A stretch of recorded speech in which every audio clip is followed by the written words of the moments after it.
The ancient notions of light and darkness were defined by their roles in the process of knowledge. However, it is important to understand that darkness cannot simply be defined as the absence of light in this context. Instead, there is a causal link between darkness and corporeal reality, or earth, just as there is a link between light and spiritual reality, or heaven. The example below should suffice to illustrate the roles of light and darkness from a spiritual perspective. It shows a dichotomy of two concrete objects, blade and stairway, between which there is no discernible relationship. Thus, pairing these objects together produces a dark enigma that could potentially support an invisible principle, which currently remains unknown. In traditional cosmology, material reality is considered obscure, or dark, when disconnected from a heavenly principle. Conversely, the principle itself is seen as the invisible source of light that implicitly contains the answer to the enigma. When these components are finally brought together, the light becomes explicit to reveal a unifying truth. See the answer on the following page. In this manner, corporeal reality acts as a question with the power to host spiritual meaning when properly answered. Therefore, even though matter is inherently dark, as in meaningless, it is also considered a cause of revelation and manifestation. Indeed, without the contribution of material reality, certain spiritual principles would be too abstract and simple to understand. 37. This concept of knowledge may still be counterintuitive to the reader, because we usually say that something is too complicated when we fail to understand it, often implying that light would be needed to clarify the matter. However, we rarely think about the flip side of the cognitive process, that an idea can also be too abstract to grasp and may require detailed examples to appreciate its ramifications. In general, the archaic concepts of light and darkness have little to do with their current scientific definitions. They are synonymous with the revelation of a spiritual principle as it descends into the obscurity of corporeal reality to illuminate its mysteries. 38. Chapter 11. The spiritual and material dimensions. In the beginning, God created the heaven, immaterial meaning, and the earth, meaningless matter. In biblical cosmology, the universe was created as a union of heavenly and earthly components. Therefore, everything in it has both a spiritual and material dimension. These dimensions are often symbolized by a series of layers in vertical space, with a relationship between each layer's position and its degree of corporeality. Top layers are light and supple, and bottom layers are heavy and solid. The layers of vertical space, from Genesis 1 verse 2. Earth, the earth was meaningless and confounding. Water, darkness was on the face of the deep. Air, the wind of God hovered over the face of the waters. Light, God said, "Let there be light," and there was light. 1. This topography of vertical space is illustrated in the following diagram. However, there is no need to associate the dots of that illustration with atomic theories of matter. Instead, they simply illustrate the varying densities of tangible stuff for each of these levels. The top levels are more implicit than the bottom levels and therefore have a less corporeal presence. Until recently, the only known source of light was fire. So, the narrative of creation suggests the following layers in its cosmology: earth, water, air, and fire. 39. In addition to their degree of corporeality, these layers are also defined by their degree of brightness. Together, these two dimensions provide a complete picture of vertical space in ancient cosmology. The material dimension goes from heavy to light, while the spiritual dimension goes from bright to dark, or clear to obscure. There is also an inverse relationship between these characteristics. Highly corporeal things will naturally be low in brightness, and vice versa. To fully understand this inverse relationship, it is important to realize that matter was inherently connected to darkness in ancient cosmologies. In practice, this is due to the fact that matter causes obscurity depending on its degree of opacity. In other words, earthly substances block the light completely while more fluid substances, like water and air, have greater degrees of transparency. Hence, there is an inverse relationship between the degree of corporeality of a substance and its degree of clearness. Substances that are high in corporeality are obscure due to their complexity, while substances that are low in corporeality are clear due to their simplicity. This pyramidal structure is a fundamental pattern of interpretation in the Bible. It attaches a spiritual quality to objects and events based on their position in vertical space. In this context, something may be depicted as too high when it is too simple to understand and too low when it is too complex. True knowledge is usually depicted as central in the sense that it is complex enough to be tangible and simple enough to be meaningful. 40. Chapter 12. Example, Nebuchadnezzar's dream eye. This image, which was large and whose brightness was surpassing, stood before you. The following passage from the book of Daniel will serve as another example of the vertical structure introduced in the previous chapter. It will also provide another example of the use of microcosms in the Bible. Nebuchadnezzar's statue, from Daniel 2 verses 31 to 33, this image, which was large and whose brightness was surpassing, stood before you. Its head was fine gold. Its chest and arms were silver. Its belly and thighs were brass. Its legs were iron, and its feet were iron and clay. The image, described in the story of Nebuchadnezzar's dream, clearly depicts the different layers between heaven and earth. The upper portions are rare, supple, and bright, while the lower portions are increasingly common, hard, and obscure. 1 Daniel 2 verses 31 to 33 suggests an image with a big base and surpassing brightness, with a pyramidal form, perhaps a man wearing a robe, that increases in size as it decreases in brightness towards the base. 41. The top of the statue is a head of gold, which is the brightest and rarest of metals. Conversely, the bottom layer is made of iron, which is the hardest and most common of metals. Each of these layers can be described in terms of its corporeal and spiritual dimensions, and there is a natural trade-off between quality and quantity. The layers with a high degree of corporeality are hard, obscure, and common, and the layers with a low degree are supple, bright, and rare. In addition, this statue is a microcosm, a miniature representation, of the elemental hierarchy of light, air, water, and earth that stretches from heaven to earth in biblical cosmology. 42. Chapter 13. Example, wisdom and understanding. With wisdom, the Lord founded the earth, with understanding, he established the heavens. In the Bible, the union of heaven and earth is often defined in terms of wisdom and understanding. These are the divine principles by which God founded the earth and established the heavens. The beginning of wisdom is, get wisdom, and with all you have gotten, get understanding, Proverbs 4 verse 7. According to this cosmology, wisdom is the first principle of creation. Therefore, it is often envisioned as a concentrated point, a cosmic seed, that contains the whole universe as pure information. The seed was a very important symbol in ancient cosmology. It was the closest tangible example of a purely spiritual, or heavenly principle. Of course, the ancients did not consider the seed to contain a coded language, like DNA, with detailed instructions to build a living organism. Rather, it was seen as a foundational principle that only expressed minimal information. Like an axiom in mathematics, the seed is a self-evident principle that implicitly contains everything in a point-like form. 43. God made the earth by power, he founded the world by wisdom, and he stretched out the heavens by understanding, Jeremiah 51 verse 15. Given its seed-like properties, it is usually difficult to appreciate wisdom, because it is far too simple and contains too much information. Therefore, the role of understanding is to stretch out the heavens, which means developing, explaining, and detailing the ramifications of this seed. In this context, the role of understanding is perfectly analogous to that of the earth's soil. It is the power that expands and expresses a seed into something noble. 1. With wisdom, the Lord founded the earth, with understanding, he established the heavens, with his knowledge, the depths were split, and the skies dropped the dew, Proverbs 3 verse 19. As shown in the following diagram, understanding is the power that supports a principle with specific facts, and wisdom is the principle that covers these facts with a spiritual identity. Knowledge is the process and final result of these interactions. With wisdom, a house is built, with understanding, it is established, with knowledge, its rooms are filled. Proverbs 24 verse 3, 2. 1. This basic structure is referred to as the cosmic tree. It is considered the principle of space in ancient cosmology. The symbolism of the spatial axis will be fully described in section 4 of this commentary. 2. In Hebrew, the word understanding is connected to both the concepts of building and in between. 44. Another important way to describe these fundamental interactions is with the imagery of building a house. In this case, wisdom is analogous to the plan of the house, and understanding is the process that puts the plan into practice. From one end, a spiritual principle must be lowered into concrete reality. From the other end, building materials must be raised into a meaningful and coherent structure. Another important aspect to this imagery is the notion that buildings are microcosms of creation. In this case, the roof and base of the house are analogous to the heavens and the earth respectively. Also, the symbolism of pillars is especially important in this context. They represent the supports of a spiritual principle, and are usually called the pillars of the earth at the cosmic scale. 3. These pillars are usually depicted as opposites, like the pillars of Jachin and Boaz, in order to express the maximum range of implication. By definition, opposites are the most different expressions possible, which means they always provide the best support for knowledge. This is one of the reasons why opposites are so commonplace in ancient symbolism. Part 3. Heaven and Earth. On the human scale. 46. Chapter 14. Humanity and the image of God. God created the human in his image, in the image of God, he created him. As will be discovered in this section, the narrative of creation also provides significant insights about the role of humanity in the universe. Most importantly, according to biblical cosmology, the function of human beings is to act as a mediator between heaven and earth for the knowledge of God within creation. In this context, the notion that Adam is in the image of God means that humanity is a symbol of the Creator within creation. Thus, Adam is the embodiment of divine knowledge in the world. Unlike regular knowledge, which involves the union of spirit and matter for created things, this type of knowledge transcends itself into a form of metacognition. The following diagram represents the ultimate pattern of interpretation in the Bible. Although it is similar to the patterns discussed in the previous section, this structure involves an infinitely higher level. 47. The knowledge of God in creation. This overarching symbolism and Adam's general role as mediator between heaven and earth will be discussed in detail throughout this section. 48. Chapter 15. Adam as microcosm, the breath and the body. God formed the human from the dust of the ground, earth, and breathed into his nostrils the breath of life, heaven. In the story of the Garden of Eden, humanity is described as a microcosm of creation. Thus, Adam is created by joining a body from the earth and a breath from heaven. As illustrated above, the soul and body of Adam may simply be interpreted as instances of heaven and earth at the level of human experience. Accordingly, the word spirit simultaneously refers to the wind of heaven and the breath of living creatures. These are one and the same in biblical cosmology. The primary role of Adam in this context is to act as a mediator between heaven and earth for the union of spirit and matter in creation. Moreover, this union defines Adam completely, not just at the 49. moment of creation, but throughout his entire life. In other words, not only was Adam made by joining dust and breath, but this is also the impetus of everything he does. At a basic level, human life consists of breathing and nutrition.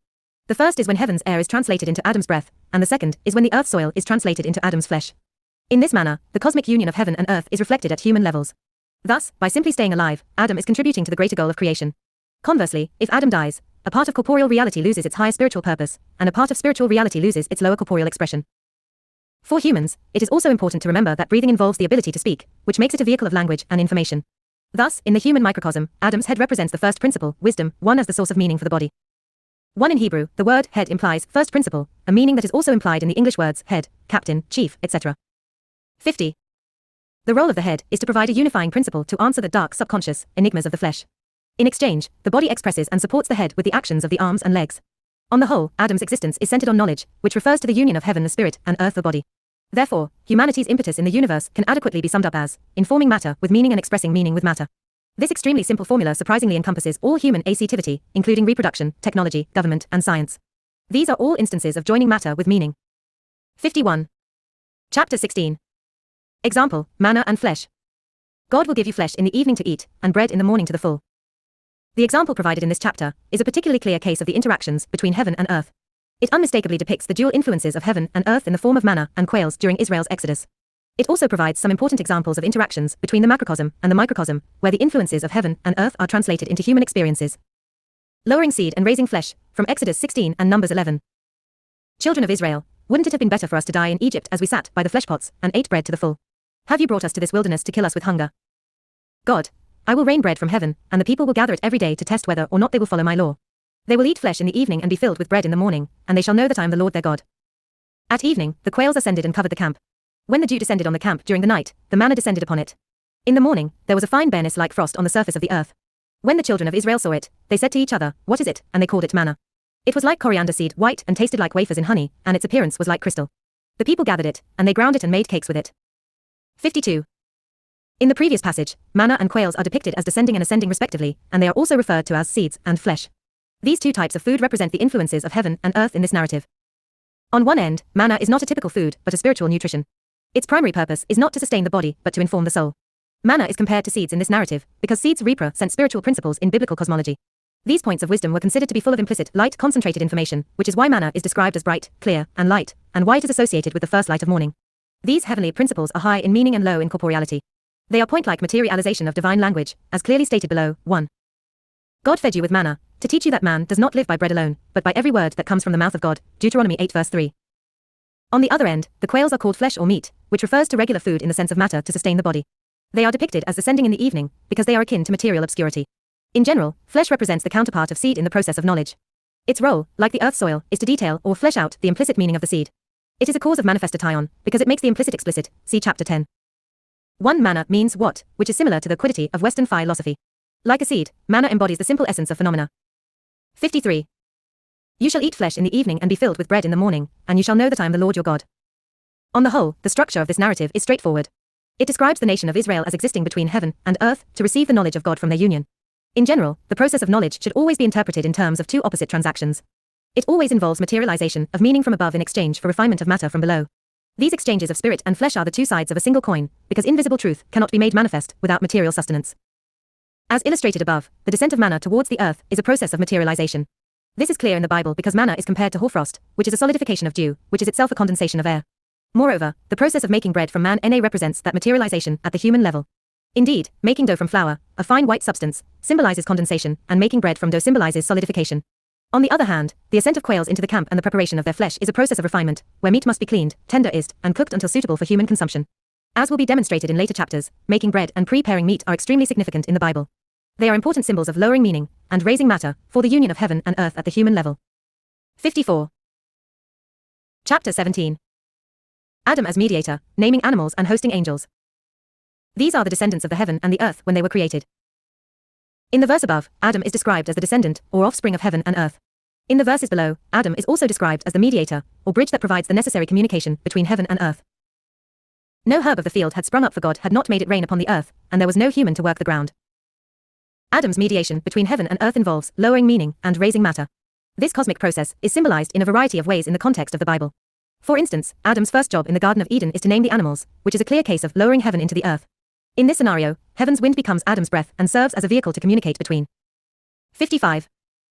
Spiritual and corporeal realities. With it, Adam is able to assign a spiritual identity to the animals of the world. Adam names the animals, from Genesis 2 verse 19. God formed, from the ground, every beast of the field and bird of the air. He brought them to the human to see what he would call them. Whatever Adam called each living creature was its name. Language is what separates humans from animals in this cosmology. Adam is the only earthly creature capable of uniting spiritual principles and corporeal facts with language, through his spirit or breath. Who makes the winds his messengers, angels, and the flaming fire his ministers. Psalms 104 verse 4. As illustrated above, humanity's full role as cosmic mediator can be summed up as naming animals and hosting angels.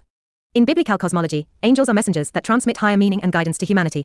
On the other hand, beasts can potentially receive guidance and instructions from humans. Naming the animals is the ultimate proof of Adam's God-given authority, because it makes him the very source of their identity. As will be detailed in the following chapter, the role of Adam towards angels is to host them and feed them, and his role towards animals is to name them and eat from them. That being said, it is now 56. Important to understand that eating and naming are closely related in biblical cosmology. They are both examples of putting matter under the influence of your spiritual authority. Thus, naming, eating, and taming the animals are connected in meaning, and so are hosting, feeding, and following the angels. Another important way to symbolize these relationships is through the interactions of a rider and a mount. The rider informs the mount with direction and purpose, and the mount expresses that purpose with power and support. The mount extends the rider's body by increasing the power of his legs, and the rider extends the mount's spirit by increasing its wisdom. The relationship between the rider and the mount is perfectly analogous to the relationship between Adam's own mind and body. In this case, the body is his animal component, and the mind is his spiritual component. Thus, Adam's impetus in the universe may also be described as raising the animal and lowering the spiritual, both in himself and the world around him. 57. Chapter 18. Example, Abraham as mediator. The Lord appeared to him, Abraham, by the oaks of Mamre. And 3 men stood before him. The example provided in this chapter is a rather clear account of humanity's role as mediator between heaven and earth. It describes Abraham and Sarah as they host and feed messengers, or angels, from God. The reader may refer to Genesis 18 verses 1 to 10 for the full text of the narrative paraphrased below. Hosting angels and raising animals, from Genesis 18.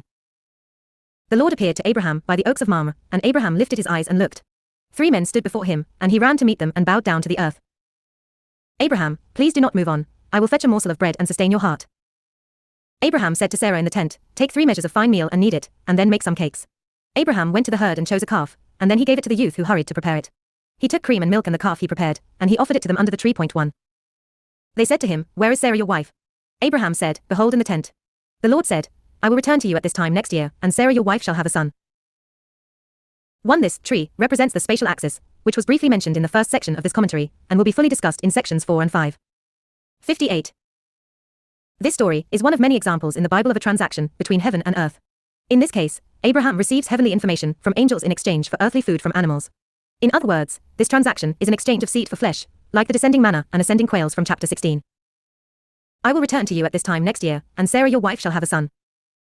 The information transmitted to Abraham by the messengers came in the form of a simple promise. This promise is a clear example of a seed, because it contains great implications with very little basis in material reality. Also, the promise informs Abraham of a future son, which makes it a perfect example of a seed. What is a seed but the promise of a future offspring? As illustrated in the following diagram, Abraham finds himself at the center of a cosmic transaction between heaven and earth. This is a typical example of trading flesh for seed to acquire knowledge. 2. On one side, Abraham asks a youth to prepare flesh. On the other, he asks Sarah to make bread. As discussed in chapter 16, making bread from flour is a process of materialization, whereas preparing meat from an animal is a process of refinement. Abraham went to the herd and chose a calf, and then he gave it to the youth who hurried to prepare it. 2. A clear example of trading flesh for seed can also be found in the story of Jack and the beanstalk, when Jack trades his cow for magic beans. 59. The image of raising livestock in this story is significant, because it points to the role of humanity as raising the animal to lower the spiritual. In particular, the act of choosing a calf, emphasis on choosing, indicates a process of refinement and of separating the cream from the common. Moreover, the flesh of the animal must then be cooked to become the body of these heavenly messengers. This is also a process of refinement. Abraham said to Sarah in the tent, take 3 measures of fine meal and knead it, and then make some cakes. The image of making bread in this story indicates a process of vulgarization. It means that something too fine, flour, has been materialized into something more tangible, the bread. Importantly, the bread prepared by Sarah in this story is not even eaten by the angels. This odd omission may seem like a mistake, but it is actually a typical pattern in biblical cosmology. The ascending side of the transaction, the flesh, must be consumed by the angels, while the descending side, the bread, remains intact. These are simply the 2 sides of a single coin. One side feeds and the other side hosts. As strange as these cosmic transactions may appear to modern interpreters, they are no different than what any individual performs on a daily basis. Humans refine matter into food to be integrated by the head into the body. This body is then able to host and support the human spirit, which is thereby able to manifest itself concretely in the world. Thus, matter is refined so that spirit can be materialized and vice versa. The only difference here is that the transaction is performed at the cosmic level, with Abraham playing the role of mediator between spirit and matter. 60. Chapter 19. Sexuality as microcosm, Adam's reproduction. God created the human in his image, in the image of God he created it, male heaven and female earth he created them. The sexual revolution has been just as devastating to the spiritual worldview as the Copernican revolution. Therefore, if we wish to understand certain notions in the Bible, we must adopt a traditional perspective and forget about things like test tube babies and gender reassignments. Instead, we must simply recognize the duality of male and female as the basis of procreation. Only from this natural position does sexuality become a microcosmic union of heaven and earth. Point 1 In biblical cosmology, heaven and earth is the secondary cause of all manifestation. It is also the basic pattern from which all of reality was modeled, including the male and female duality in the context of procreation. 1 Only the symbolism of male and female as principles of reproduction are discussed here. A more complete picture will be given in chapters 71 and 72. 61. Separating Adam into male and female, from Genesis 2 verse 21. God made the human fall asleep, and took one of its sides and then closed the flesh in its place. God built the side he had taken from the human into a woman and brought her to the human. Human, this time, it is bone of my bone and flesh of my flesh. This shall be called woman, because this was taken away from man. Thus a man shall leave his father and mother and cling to his woman, and they shall become one flesh. As illustrated on the previous page, Adam is the higher principle at the source of gender division. Point 2 Therefore, like the creator of the universe, Adam can reproduce a miniature image of himself, a child, through the reunion of that polarity. Thus, in order to create Adam in his image, God made Adam a creator, or reproducer, of his own image. Only then was the microcosm truly complete, when the image contained its own image within itself. God said, "It is not good that the human is alone. I will make him a help as his opposite." Genesis 2 verse 18. To truly grasp the significance of gender in the Bible, it is important to understand that Adam is the union of heaven and earth at the cosmic level, and that this union translates into a sexual union at the human level. Therefore, the male and female sides each represent one half of the equation. The male is responsible for materializing meaning into seed, and the female is responsible for refining matter into food. Point 3. 2 The name Adam actually means human and refers to both male and female halves. God created Adam in the image of God. He created them male and female, blessed them, and called their name Adam. Genesis 5 verses 1 to 2. 3 There is traditionally a strong connection between digestion and gestation because the womb is associated with the belly. Therefore, the seed apparently devil ops where the mother's own food is being stored.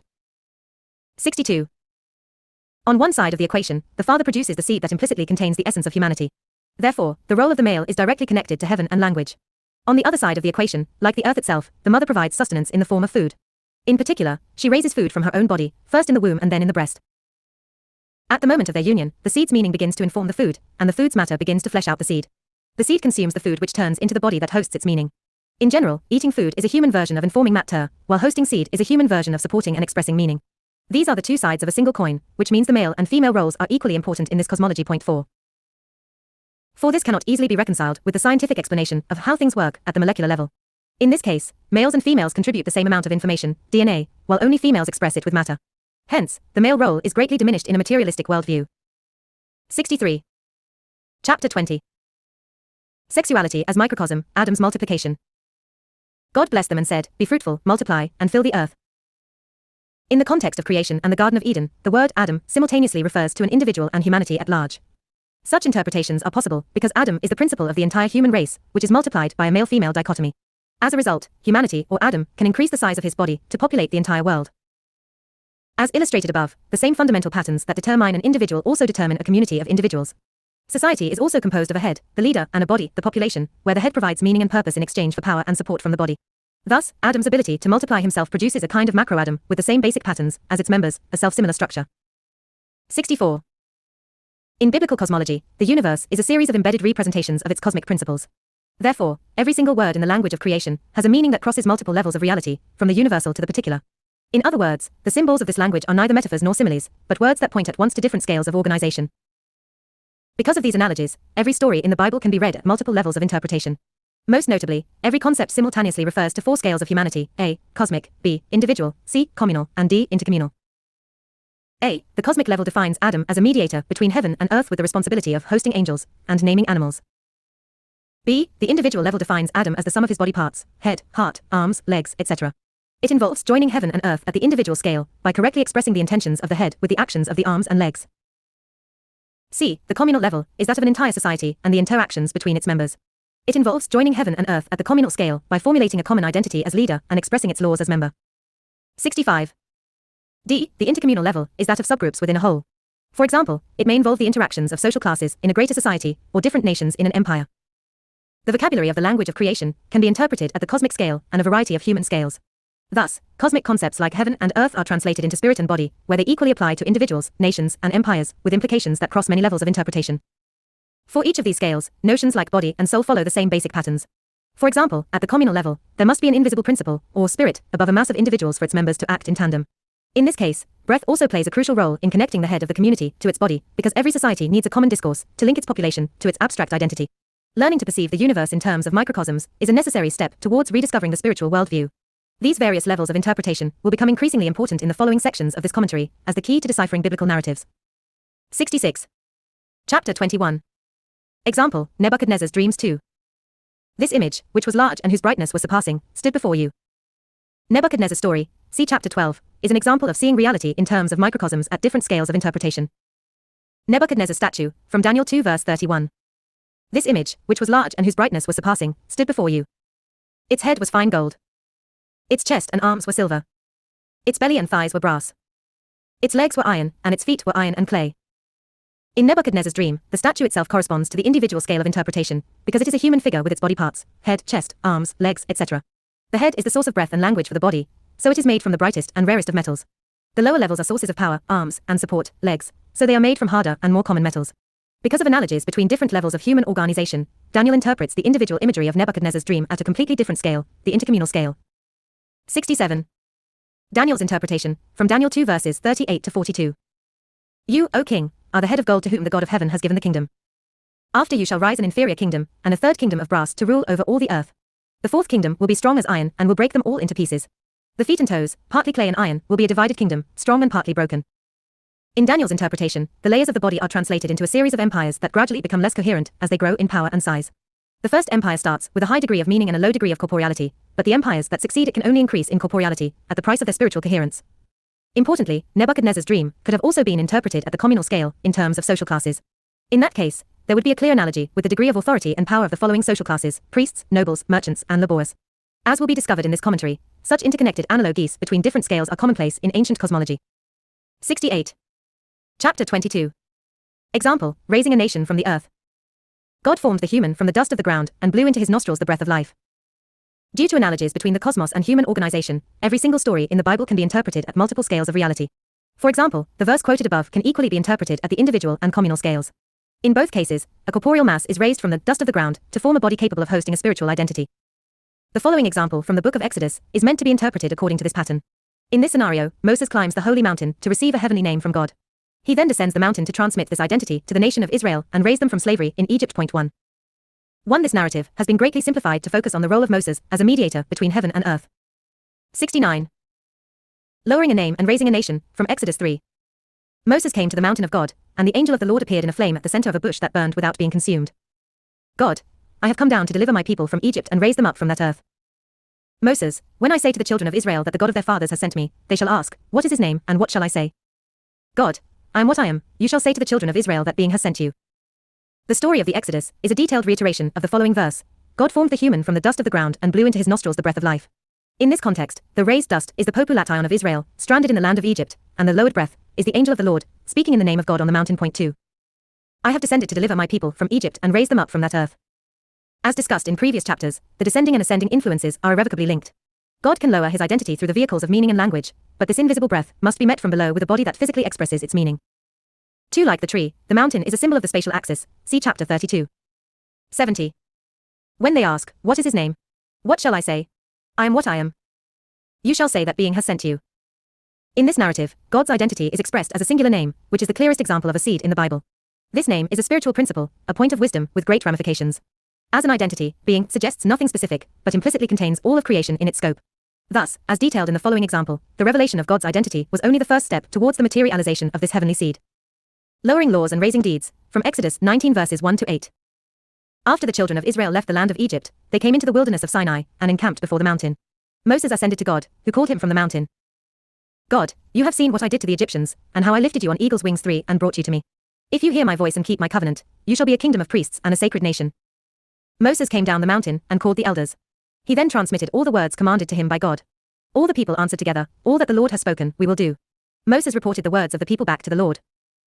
In this story, the materialization of God's identity required the following agreement between spiritual and corporeal realities. All that the Lord has spoken, in breath, we will do, in body. At the communal level, an agreement, or covenant, between heaven and earth implies proper exchanges of laws and deeds. God provides a spiritual identity, or soul, from heaven, and the population provides physical expression, or body, from the earth. This exchange is no different than how a head and a body cooperate at the individual. 3. The ascending eagles of this narrative should be compared to the ascending quails, see chapter 16, opposite the descending manna.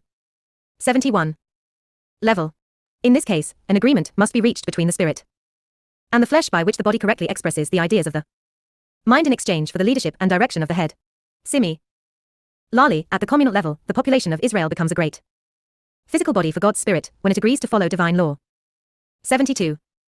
Chapter 23. Example, materializing laws from heaven.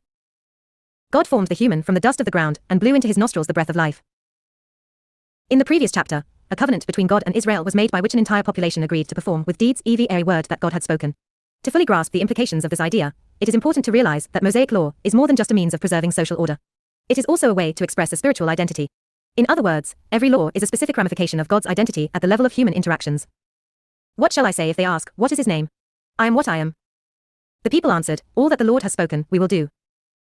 Even though God's name is extremely simple, it fully encapsulates the agreement between Israel and God to perform with deeds everything spoken with words, or I am indeed what I am in word, or I am on earth, what I am in heaven. So even though it appears to say very little, this name perfectly symbolizes the seed that contains the entire agreement in principle.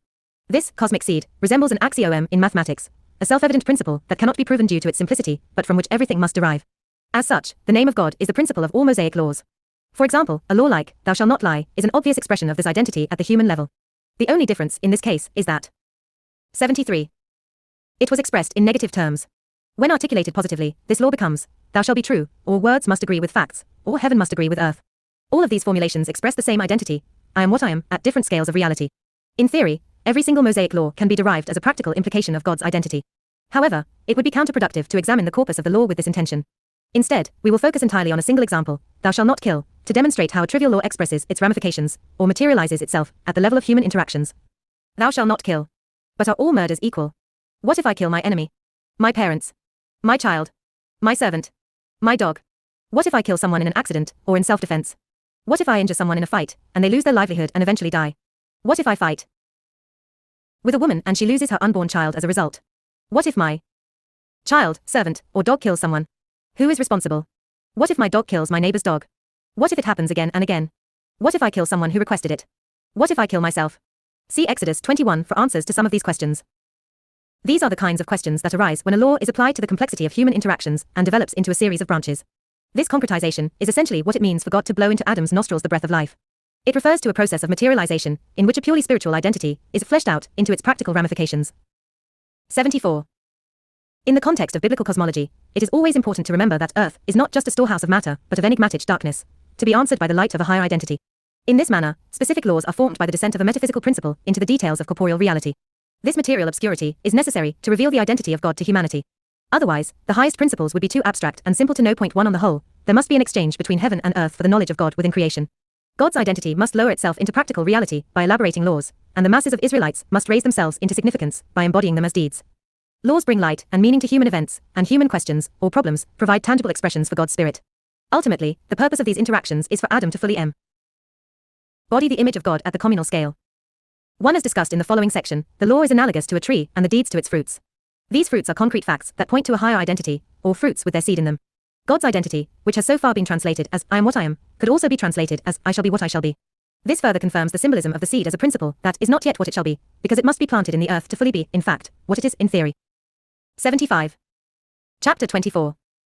Example, authority and power. God formed the human from the dust of the ground and blew into his nostrils the breath of life.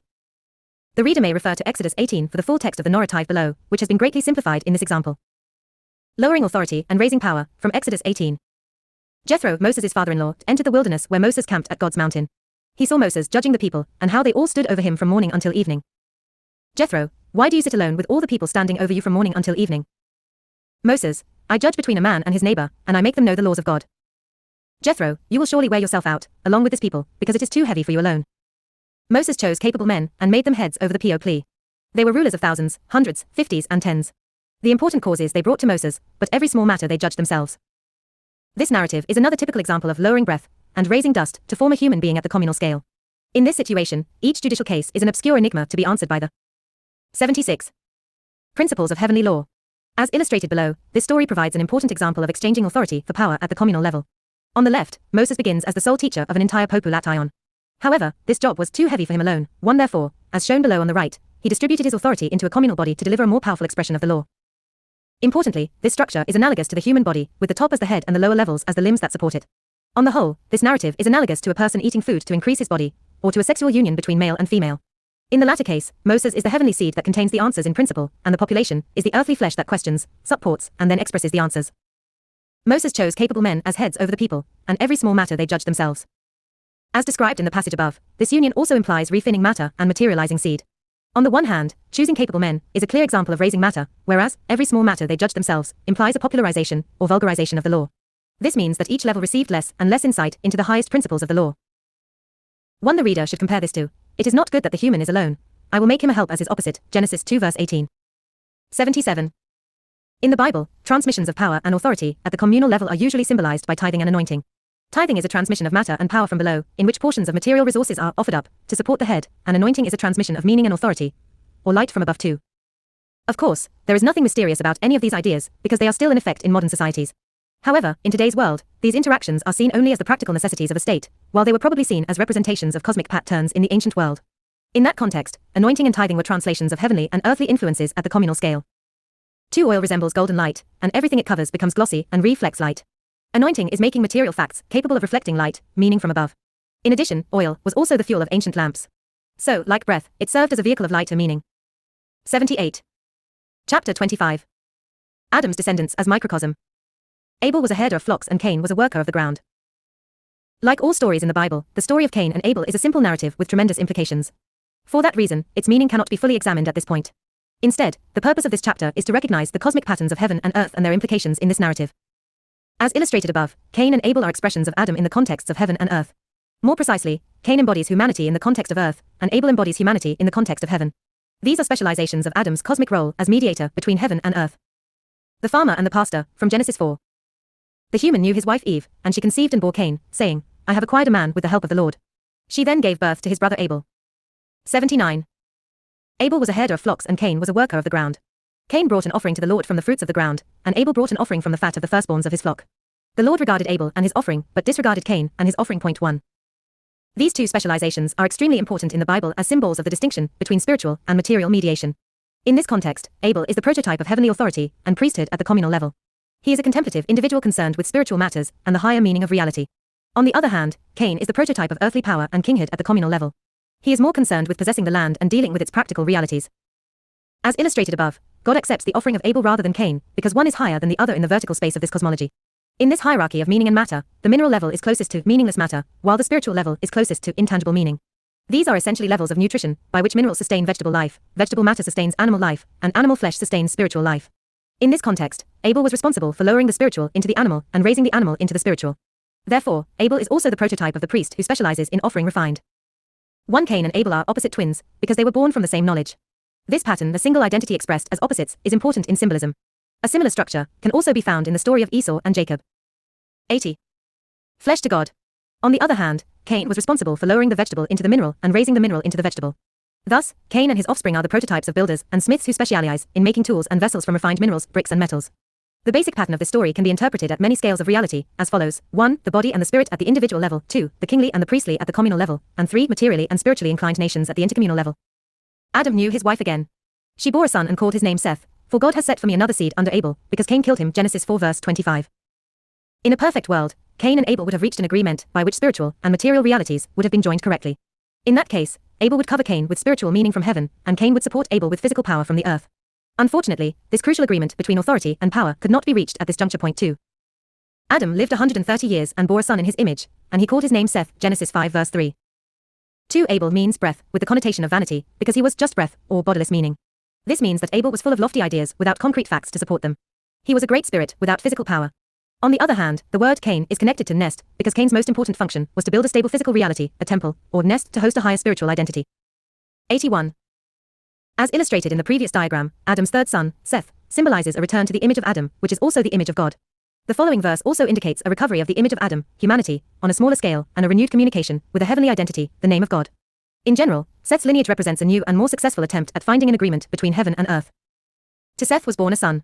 He called his name Enosh, humanity, and they started calling on the name of the Lord, Genesis 4 verse 26. In general, the genealogy of Adam is built around a series of embedded microcosms, where the same patterns are reiterated at various scales. Thus, even in the generations of Seth, there is another reiteration of the basic cosmic pattern. In this case, Enoch dealt with higher spiritual levels, whereas Noah dealt with animal and material levels. 3. There are widely held traditions about Enoch's communion with angels and his final ascent into heaven. As for Noah, his association with Cain is clear as the builder of the ark and as a man of the ground, Gen 9:20. 82. Chapter 26. Example, building the temple I.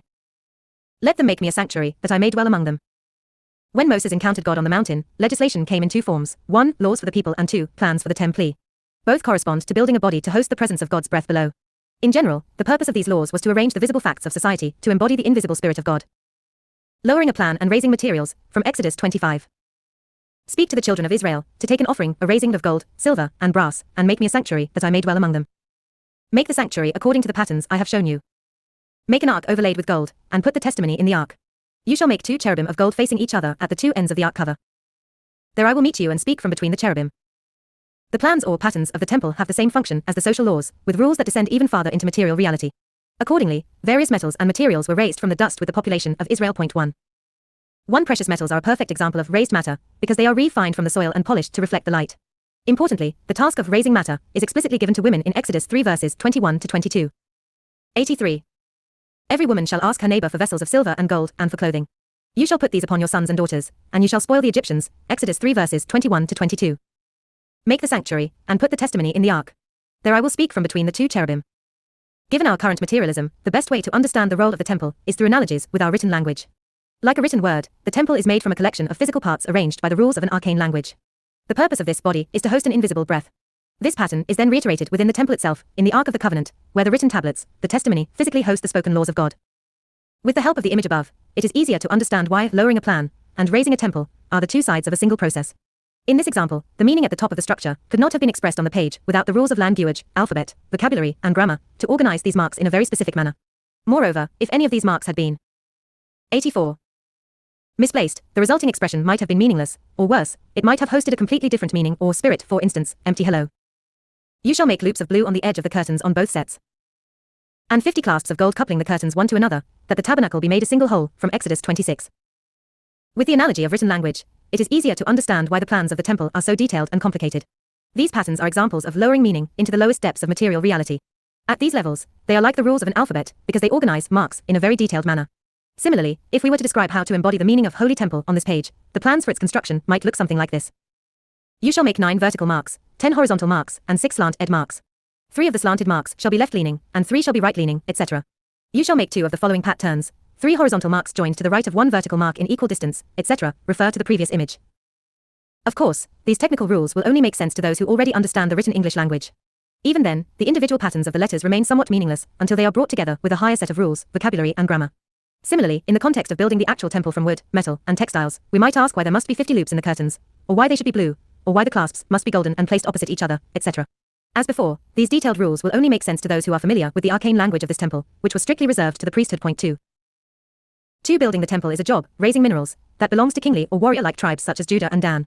Ultimately, the responsibility of building the temple will belong to King Solomon, hailing from the tribe of Judah. 85. Chapter 27. Example, building the temple 2. Let them make me a sanctuary, that I may dwell among them. Without a doubt, the clearest example of cosmic mediation in the Bible can be found in the context of the temple. Unfortunately, much like the legislation of Moses, this subject is far too elaborate to examine in this commentary. Instead, it will be more useful to simply recognize the overarching patterns of the temple and its rituals. Between the altar and the tent, from Exodus 29 verses 44 to 45. I will sanctify the tent of meeting and the altar, and Aaron and his sons I will sanctify as my priest. I will dwell among the children of Israel and be their God, and they will know that I am the Lord their God. As summed up in the passage above, the general structure of the temple was quite simple. It essentially consisted of the following 2 parts: 1, an altar on the east side, and 2, a tent on the west side. This basic structure simply corresponds to the 2 transactions between heaven and earth, with a priest mediating between them. On one side, the purpose of the altar was to refine matter, or raise flesh into heaven.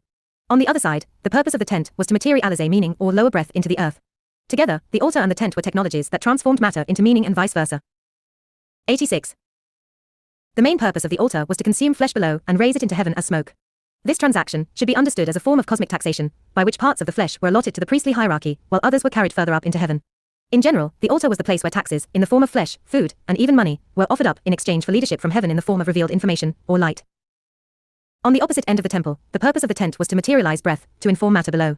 So, the tent was both a host for spiritual principles and a transmitter of meaningful information. The ritual objects in the tent were specifically designed for these functions.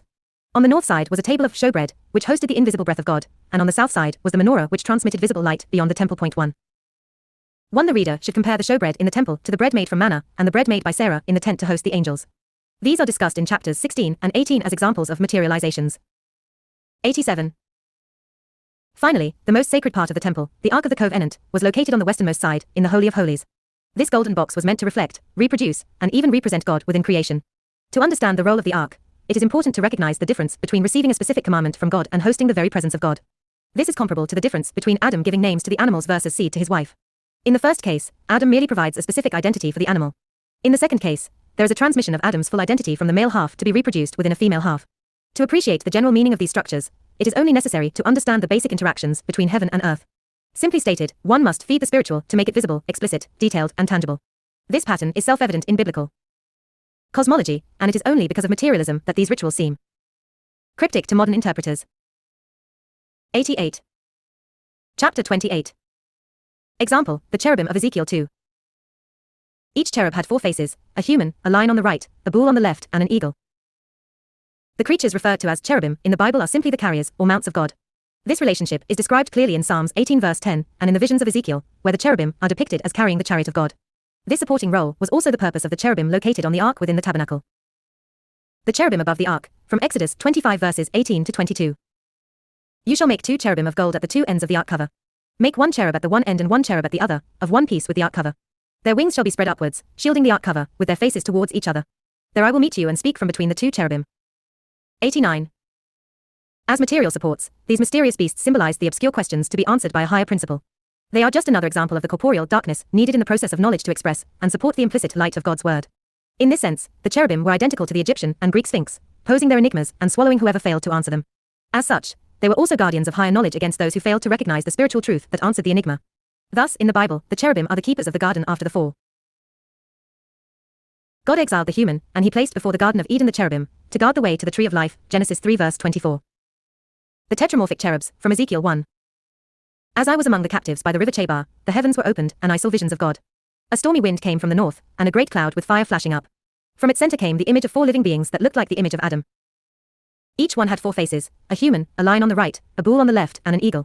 Over the heads of the living beings was the image of an expanse, and on it was the image of a throne, and on the image of the throne was an image that looked like Adam. 1. Importantly, the cherubim are not merely the supports of mundane knowledge, but of divine knowledge or meta-knowledge. This type of knowledge is infinitely greater than the knowledge of created things, because it transcends its own symbolic structures. See chapter 14. 1. The word Chebar in this passage is a permutation of cherub and rachub, which means ride. This alludes to the beasts as mounts that support and express the spirit that rides them. This expression is also alluded to in the statement, the heavens were opened, which means the same as stretching out the heavens by understanding Jeremiah 51 verse 15. 90. O Lord, that sits upon the cherubim, you are the God of all the kingdoms of the earth, you have made both heaven and earth. 2 Kings 19 verse 15. As illustrated above, the dichotomy of the lion and the bull symbolizes the interactions between meaning and matter. More specifically, the lion eats the flesh of the bull, which in turn becomes the body that hosts the lion's spirit. Therefore, this pattern is a miniature representation of the basic interactions between heaven the spirit and earth the body as described throughout this section. In addition, the lion and the bull are closely connected to the altar and the tent. On the east side, the altar of fire consumes the flesh of the offering, the lion eats the bull's flesh, and on the west side, the tabernacle hosts a heavenly breath, the bull becomes the lion's body. 2. These interactions are like the 2 sides of a coin, which is why the lion and the bull are perceived as facets, or faces, of a single entity. Although the pattern of the tetramorph may seem cryptic from a materialistic perspective, it symbolizes the basic cognitive structure which underlies all known phenomenon. Therefore, from a spiritual perspective, this fundamental pattern is reiterated in all things and at all scales of reality. 2. In Ezekiel 43 verses 15 to 16, the word for altar or hearth is actually aerial line of God. Moreover, the altar and the tent are often associated with the sun and the moon in Judaic tradition, as are the lion and the ox in many traditions. 91. Chapter 29. Noah's descendants as microcosm. God blessed Noah and his sons and said to them, be fruitful, multiply, and fill the earth. The main purpose of this chapter is to briefly examine a form of spatial syntax found in the Bible. It is based on a horizontal representation of heaven and earth that is centered on the Middle East and expands south toward Africa and north toward Eurasia. In parallel, this symbolism is based on the distribution of Noah's descendants in the ancient world. Noah bore 3 sons, Shem, Ham, and Japheth. Geographically, these associations simply correspond to the altitudes of those lands relative to the region of Canaan, which acted as a bridge between Africa and Eurasia. This topography was clearly visible in ancient times from the current of the Jordan River, which started in the mountains of Lebanon in the north and flowed toward the Dead Sea at the edges of Edom in the south. 92. For this reason, Israel's Egyptian exile is always described as a descent into Egypt, because it was known to be lower than Canaan. Of course, from a historical and scientific perspective, this topographical information is mildly relevant. However, in a cosmology based on meaning and knowledge, this journey was associated with traveling into the depths of the earth. Northern heights and southern depths, from Isaiah 14 verse 13. You said in your heart, I will ascend into heaven, above the stars of God will I exalt my throne, and I will sit upon the mount of meeting, in the uttermost parts of the north. I will ascend above the heights of the clouds, and I will be like the Most High. Yet you shall be brought down to Sheol, to the uttermost parts of the pit. As implied above, the northern regions represented the heights of heaven, and the southern regions represented the depths of the earth. This symbolic geography is especially important in the stories of the patriarchs, who constantly traveled between the north and the south. From the land of Canaan, traveling south towards the land of Egypt corresponded to a long subterranean descent. The purpose of these journeys was always to acquire material sustenance from strangers in the form of food, population, and materials. Conversely, ascending north into Aram was always about returning to visit their kin, the source of their identity. Point 1 as illustrated in the following diagram, Shem's territory, the Middle Eastern region, is a microcosm of the world. In this picture, Egypt acted as a bridge to Africa, and Anatolia acted as a bridge to Eurasia. Thus, Shem was a mediator between sedentary Hamitic influences from Egypt and Ethiopia in the southwest and volatile Japhetic influences from the Eurasian steppes in the northeast. 1. This is particularly clear in the story of Jacob, where he travels to his uncle Laban to get souls, or seeds, from the north heaven. He later travels to Egypt in order to multiply greatly in the south earth. 93. The descendants of Noah, from Genesis 10 verse 1. These are the generations of the sons of Noah, Shem, Ham, and Japheth. The sons of Ham were Cush, Ethiopia, and Mizraim, Egypt, and Put, Libya, and Canaan. Cush begot Nimrod, who became powerful in the earth. He was a mighty hunter before the Lord, and the beginning of his kingdom was Babel, and Erech, and Akkad, and Calneh. Like Cain, the descendants of Ham are kingly prototypes credited with building the first cities and ruling over powerful empires. Nimrod is called a hunter, which points to his ability to kill wild animals as opposed to pasturing domesticated animals. This is the expression of power in contrast with authority, an important pattern that is repeated in the relationship between Jacob and Esau. Point 2 These patterns are representations of the conflicted relationship between Cain and Abel, which is itself a representation of the relationship between earth and heaven. These reiterated patterns of earthly power versus heavenly authority are reflected in the geography of biblical narratives. Once these structures have been recognized, many stories in the Bible no longer appear as random events. Instead, they are transformed into coherent narratives, leading to the union of heaven and earth at the center of creation. 2. Esau, also called Edom, is identified in the Bible as a nation of kings while Israel is called a nation of priests. Compare Genesis 36 verse 31 with Exodus 19 verse 6. 94. Chapter 30. Example, Jacob's ladder. A ladder stood on the earth with its top in heaven, and God's messengers were ascending and descending. The story of Jacob's ladder was chosen as a final example for this section, because it demonstrates many of the notions presented so far, including the spatial associations discussed in the previous chapter. It describes Jacob's journey as he fled from his brother Esau, in the south, to his uncle Laban, in the north. Jacob's ladder, from Genesis 27 verse 42, and 28:10-22. Rebekah said to Jacob, "Your brother Esau wishes to kill you, so arise and flee to my brother Laban, to Haran, and dwell with him until your brother's wrath has subsided." Jacob came to a place and tarried there all night, because the sun came down. He took one of the stones from that place and set it under his head to lie down and sleep. Jacob's dream: a ladder stood on the earth with its head in heaven, and God's messengers were ascending and descending it. The Lord stood above it and said, "I am the Lord, the God of Abraham your father and the God of Isaac. The earth on which you are lying, I will give to you and your seed. Your seed shall be like the dust of the earth, and you will spread abroad to the west, east, north, and south. In you and your seed shall all the families of the earth be blessed." 95. Jacob arose and took the stone from under his head. He set it as a pillar and poured oil on top. "The stone I have set up as a pillar shall be God's house. Everything you give to me I will tithe unto you." In the context of this story, Esau represents earthly power, and Jacob represents heavenly authority. Point 1 Like Cain and Abel, Esau and Jacob are twin representations of Adam's cosmic mediation. Therefore, their relationship is similar to the conflict between Cain and Abel after the fall. As illustrated above, interpreting Jacob and Esau in this manner is incomplete, because Jacob was able to inherit some of the earthly attributes of Esau through his mother's trickery. This provided him with earthly power in addition to heavenly authority, see Genesis 27. Thus, as a result of his mother's meddling, Jacob came to symbolize a return to the image of Adam, like Seth and Shem before him. This transfer of earth between Esau and Jacob is a miniature version of what occurred between Ham and Shem when Shem inherited the central portion of the earth, the land of Canaan, that previously belonged to Ham, see Genesis 9 verse 25. Rebekah to Jacob, "Your brother Esau wishes to kill you, so arise and flee to my brother Laban." 1 Esau means fact, or doing, which refers to earth and its powers. 96. When Jacob flees from Edom, which means red, in the south, he ascends toward his uncle Laban, which means white, in the north. Point 2 for Jacob, this is a return to his origins and source of identity, the seed. On the other hand, his eventual descent into Egypt will be to acquire a more powerful body. A ladder stood on the earth with its top, head, in heaven, and God's messengers were ascending and descending. In this narrative, Jacob's ladder symbolizes the vertical bridge between heaven and earth through which meaning and authority are exchanged for matter and power.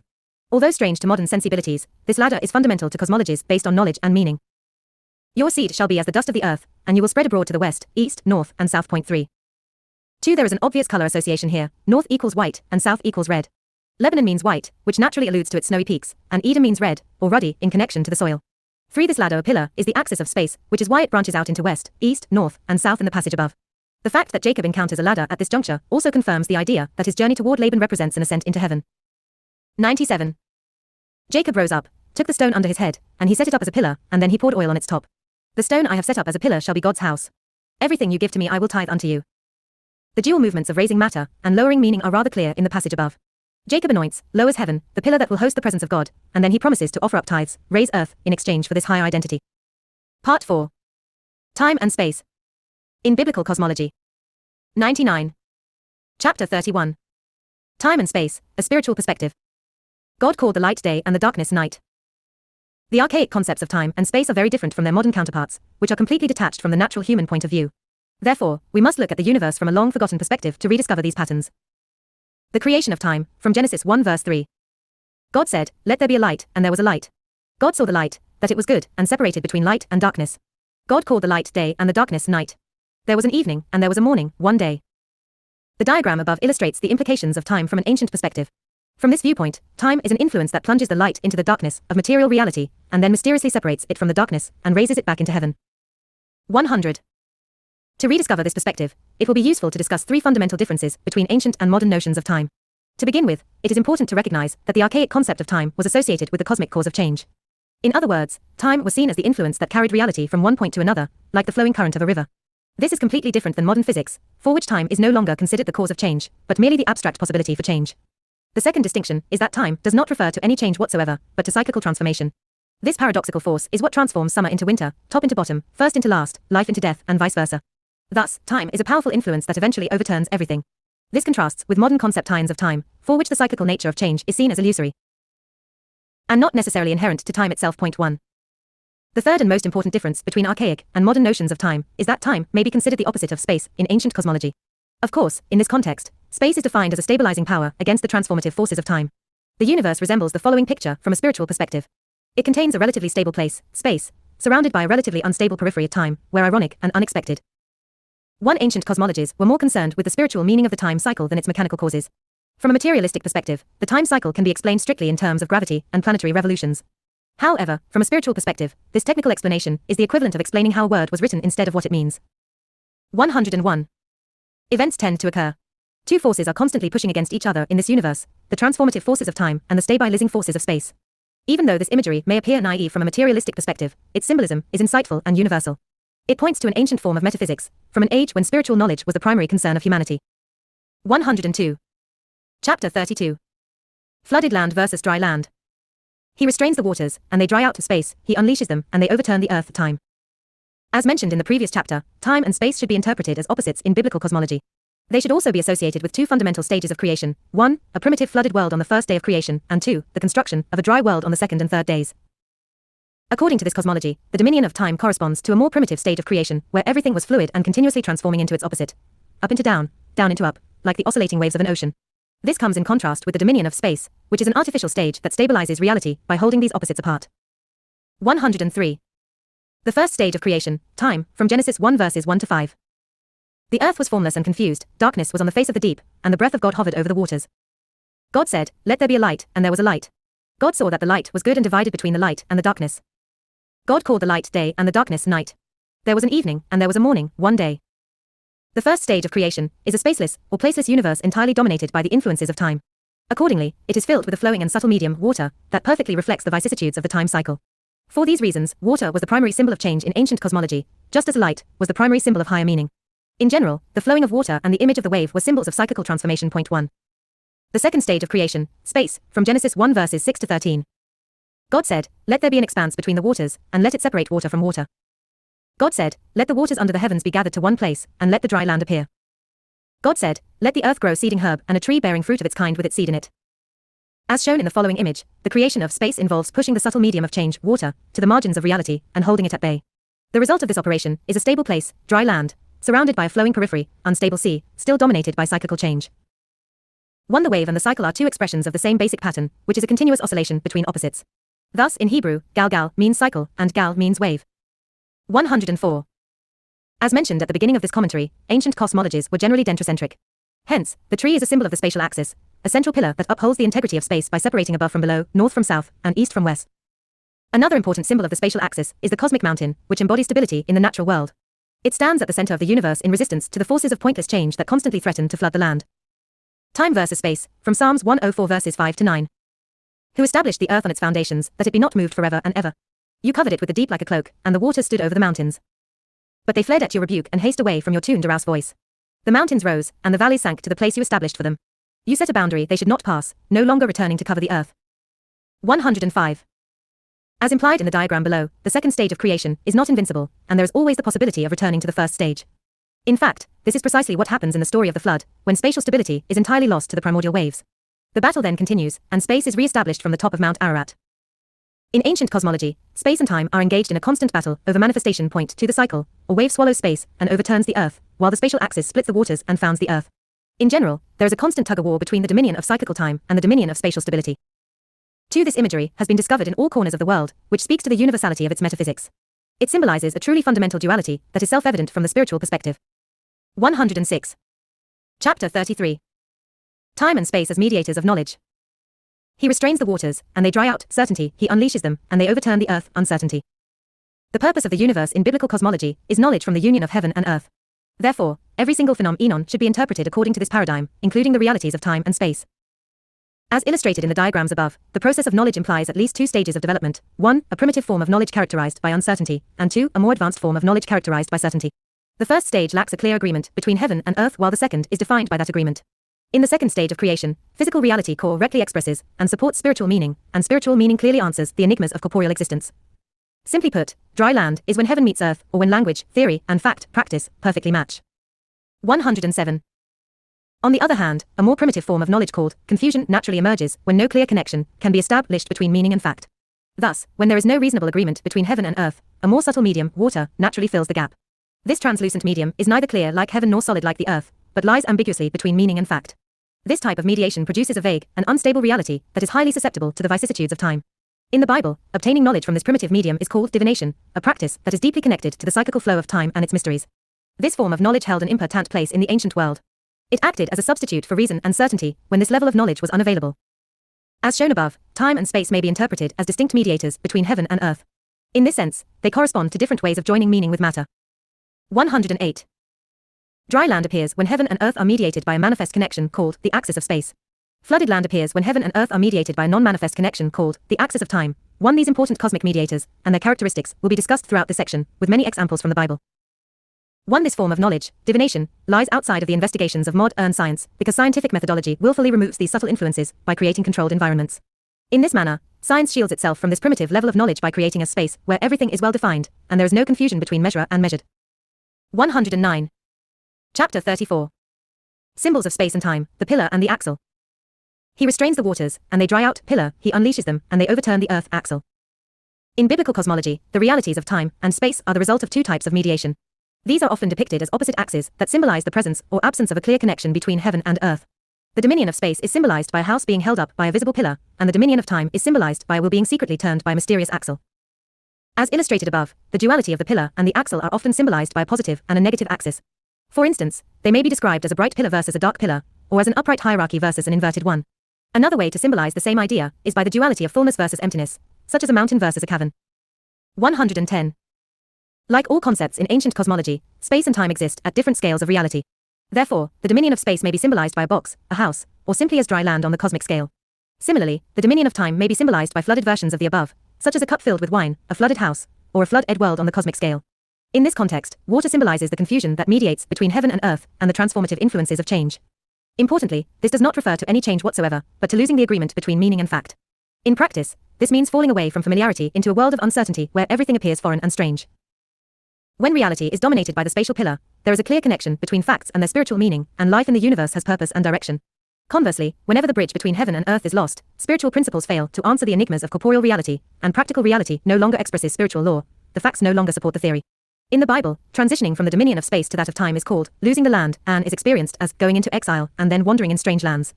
This comes in contrast with seizing the land, which is experienced as returning from exile and then inhabiting the homeland. 111. Overall, the archaic concepts of time and space have little to do with their scientific counterparts. Nonetheless, these concepts are fundamental to biblical cosmology and have far-reaching implications. In that context, 112. Chapter 35. Symbols of space and time, foundation stone and scandal stone. With wisdom, the Lord founded the earth, with understanding, he established the heavens.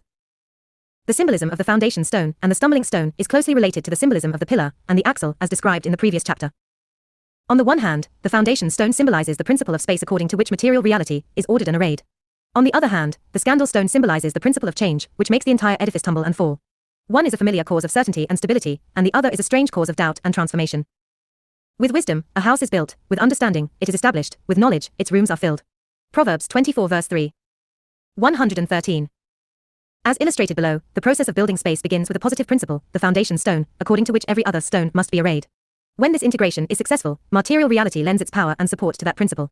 However, when it fails, it reveals anomalous facts or remainders that question the supremacy of the first principle. In the following example, the first principle can cover most of the objects below, but the bell is simply not an instance of that idea. Therefore, it cannot reasonably be integrated into that space, and must remain as a leftover piece of the puzzle. This leftover does not matter in such a limited example, but at the cosmic scale, when God is supposed to be the single source of all manifestation, the mere presence of a remainder is an influence of subversion. In that context, leftovers shed doubt on the supremacy of God's revealed identity. They raise the possibility that strange gods might be needed to answer the missing pieces of the puzzle. 114. I will put stumbling stones before this people, and the fathers and the sons shall stumble together. Jeremiah 6 verse 21.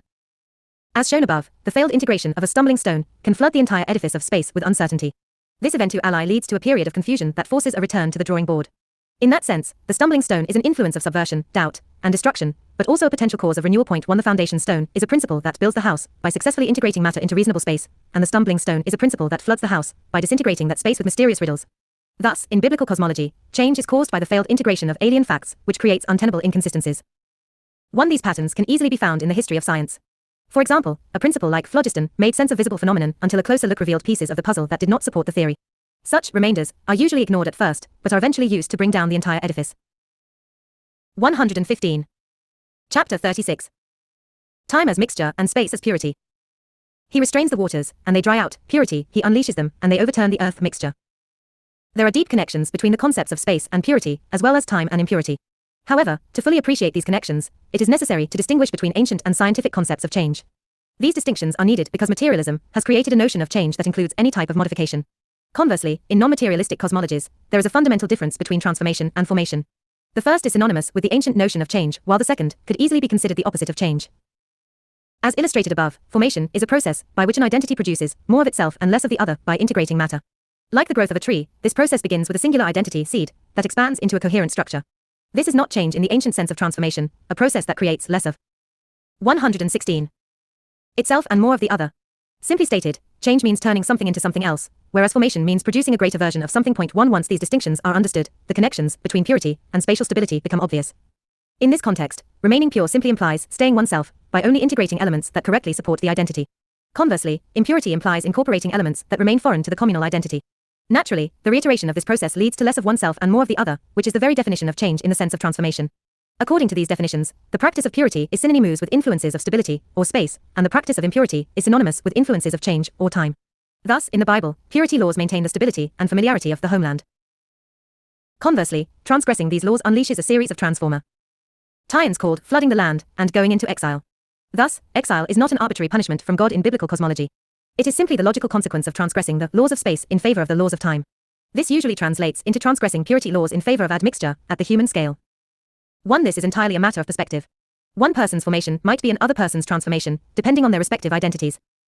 117. Chapter 37. Time as continuous and space as discrete. He restrains the waters, and they dry out. Discrete, he unleashes them, and they overturn the earth. Continuous. In ancient cosmology, there were also important relationships between the concepts of change and continuity, as well as stability and discontinuity. 1. Although somewhat counterintuitive to modern sensibilities, these connections can still be appreciated with the following basic considerations.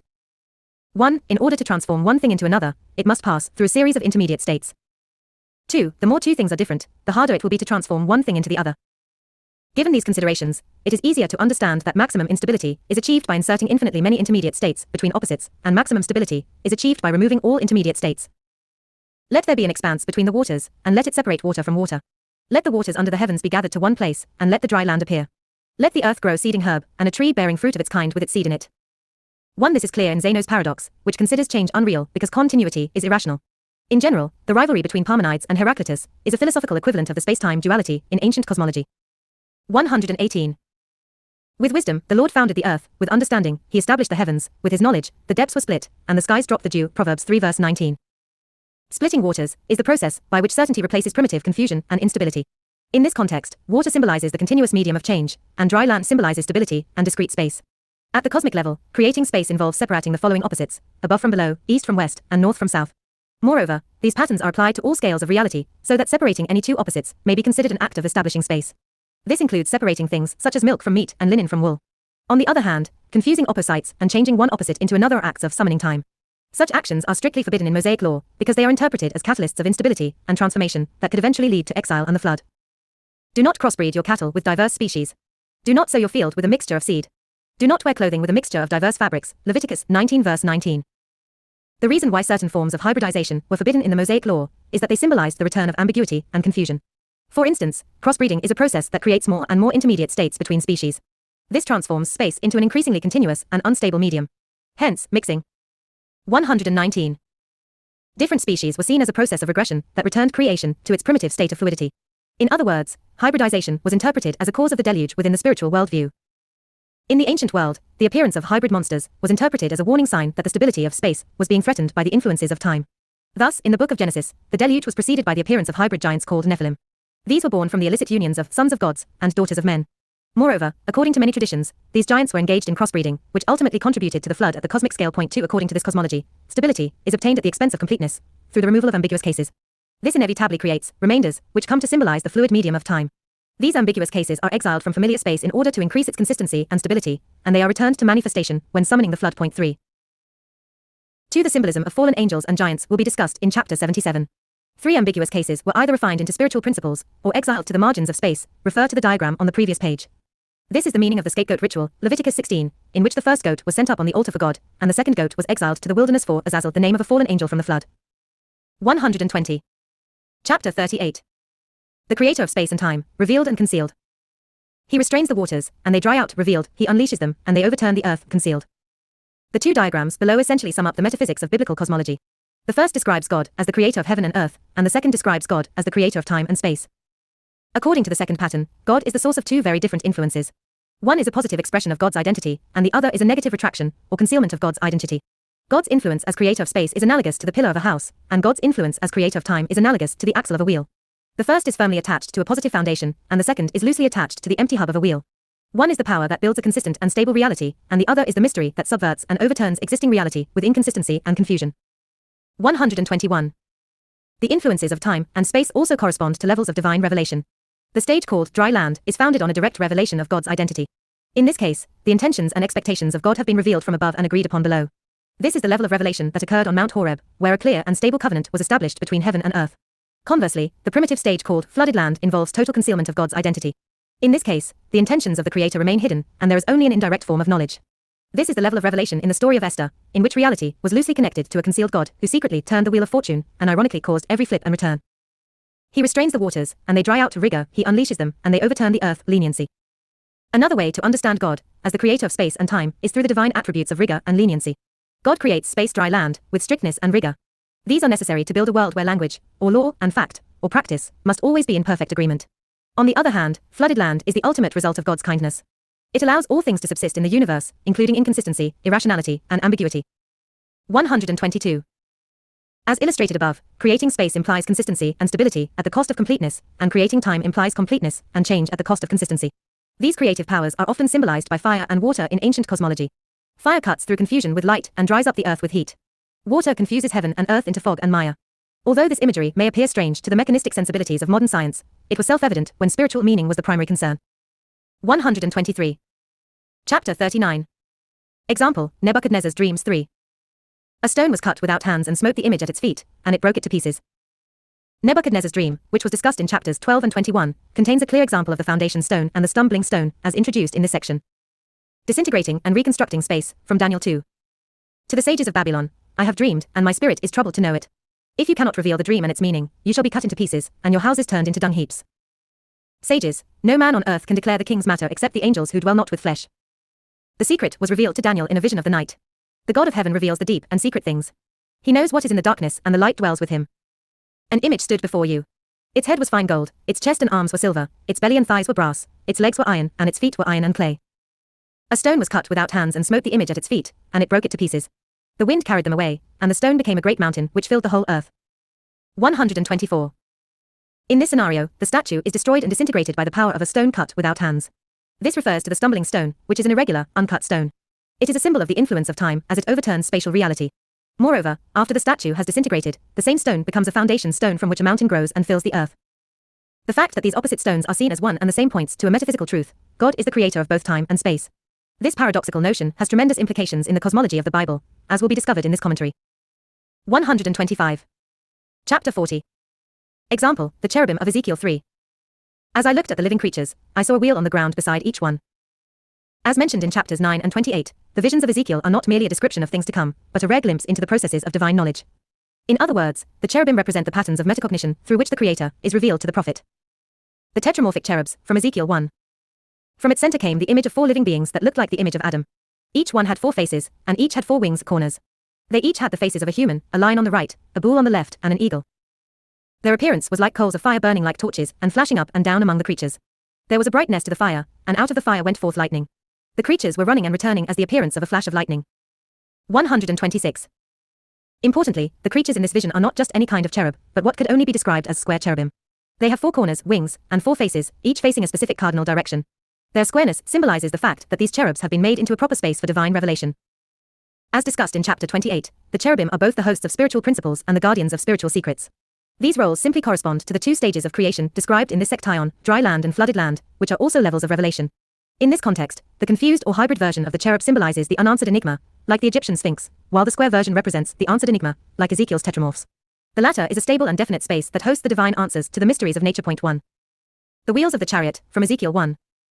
As I looked at the living creatures, I saw a wheel on the ground beside them. It was a wheel within a wheel. Their rims were big and dreadful, and they were full of eyes all around. When the creatures went, the wheels went, and when they stood, they stood. When they were lifted up, the wheels were lifted up beside them, for the spirit of the living creatures was also in the wheels. 1. The enigma posed by the hybrid, or sphinx-like cherub, is synonymous with the mystery of cyclical time. Answering this enigma involves building a definite space for the human who is the knower. 127. Unlike the square cherubim, the wheels in this vision represent an unanswered riddle. They are the outer expressions of God's hidden intentions. They represent the knowledge that is not explicitly revealed to Ezekiel in this vision. The wheels symbolize the indirect or circumstantial revelations that seem uncertain and irrational to the prophet. I saw a wheel on the ground beside the living creature. The spirit of the living creature was also in the wheels. To fully appreciate these symbols, it is useful to understand that round or pointless shapes are connected to continuity and change, whereas square or pointy shapes are connected to discontinuity and stability. See chapter 37. The edges and corners of the square represent the clear outer expressions of a revealed inner point. This comes in contrast with the pointless cycle, which vaguely hints at the indirect influence of a hidden point. Given this imagery, it is easy to understand why the altar, the ark, and the stone tablets are square-shaped in the Bible. Squareness indicates both stability and certainty, which are synonymous in biblical cosmology. It indicates that material reality, earth, is directly and explicitly hosting spiritual reality, heaven. The vision of Ezekiel is really a meta-prophecy in the sense that it reveals the inner workings of divine revelation. Furthermore, given the nature of this cosmology, the chariot of Ezekiel is also a vision of the cosmos, where God is perceived as the creator of cyclical time and square space. 128. Chapter 41. Work and rest in ancient cosmology. He restrains the waters, and they dry out. Work, he unleashes them, and they overturn the earth for rest. In biblical cosmology, the notions of work and rest are deeply connected to the dominions of space and time called dry land and flooded land. On the one hand, dry land is an artificial construction that required work on the part of God. On the other hand, flooded land is a natural or primitive condition that was already present at the earliest stages of creation. So even at the cosmic scale, constructing and maintaining space requires work. The notion of work in the Bible specifically refers to the construction of space at different scales. This means expressing a plan, heaven, into material reality, earth, and integrating its raw matter, flooded land, into familiar space, dry land.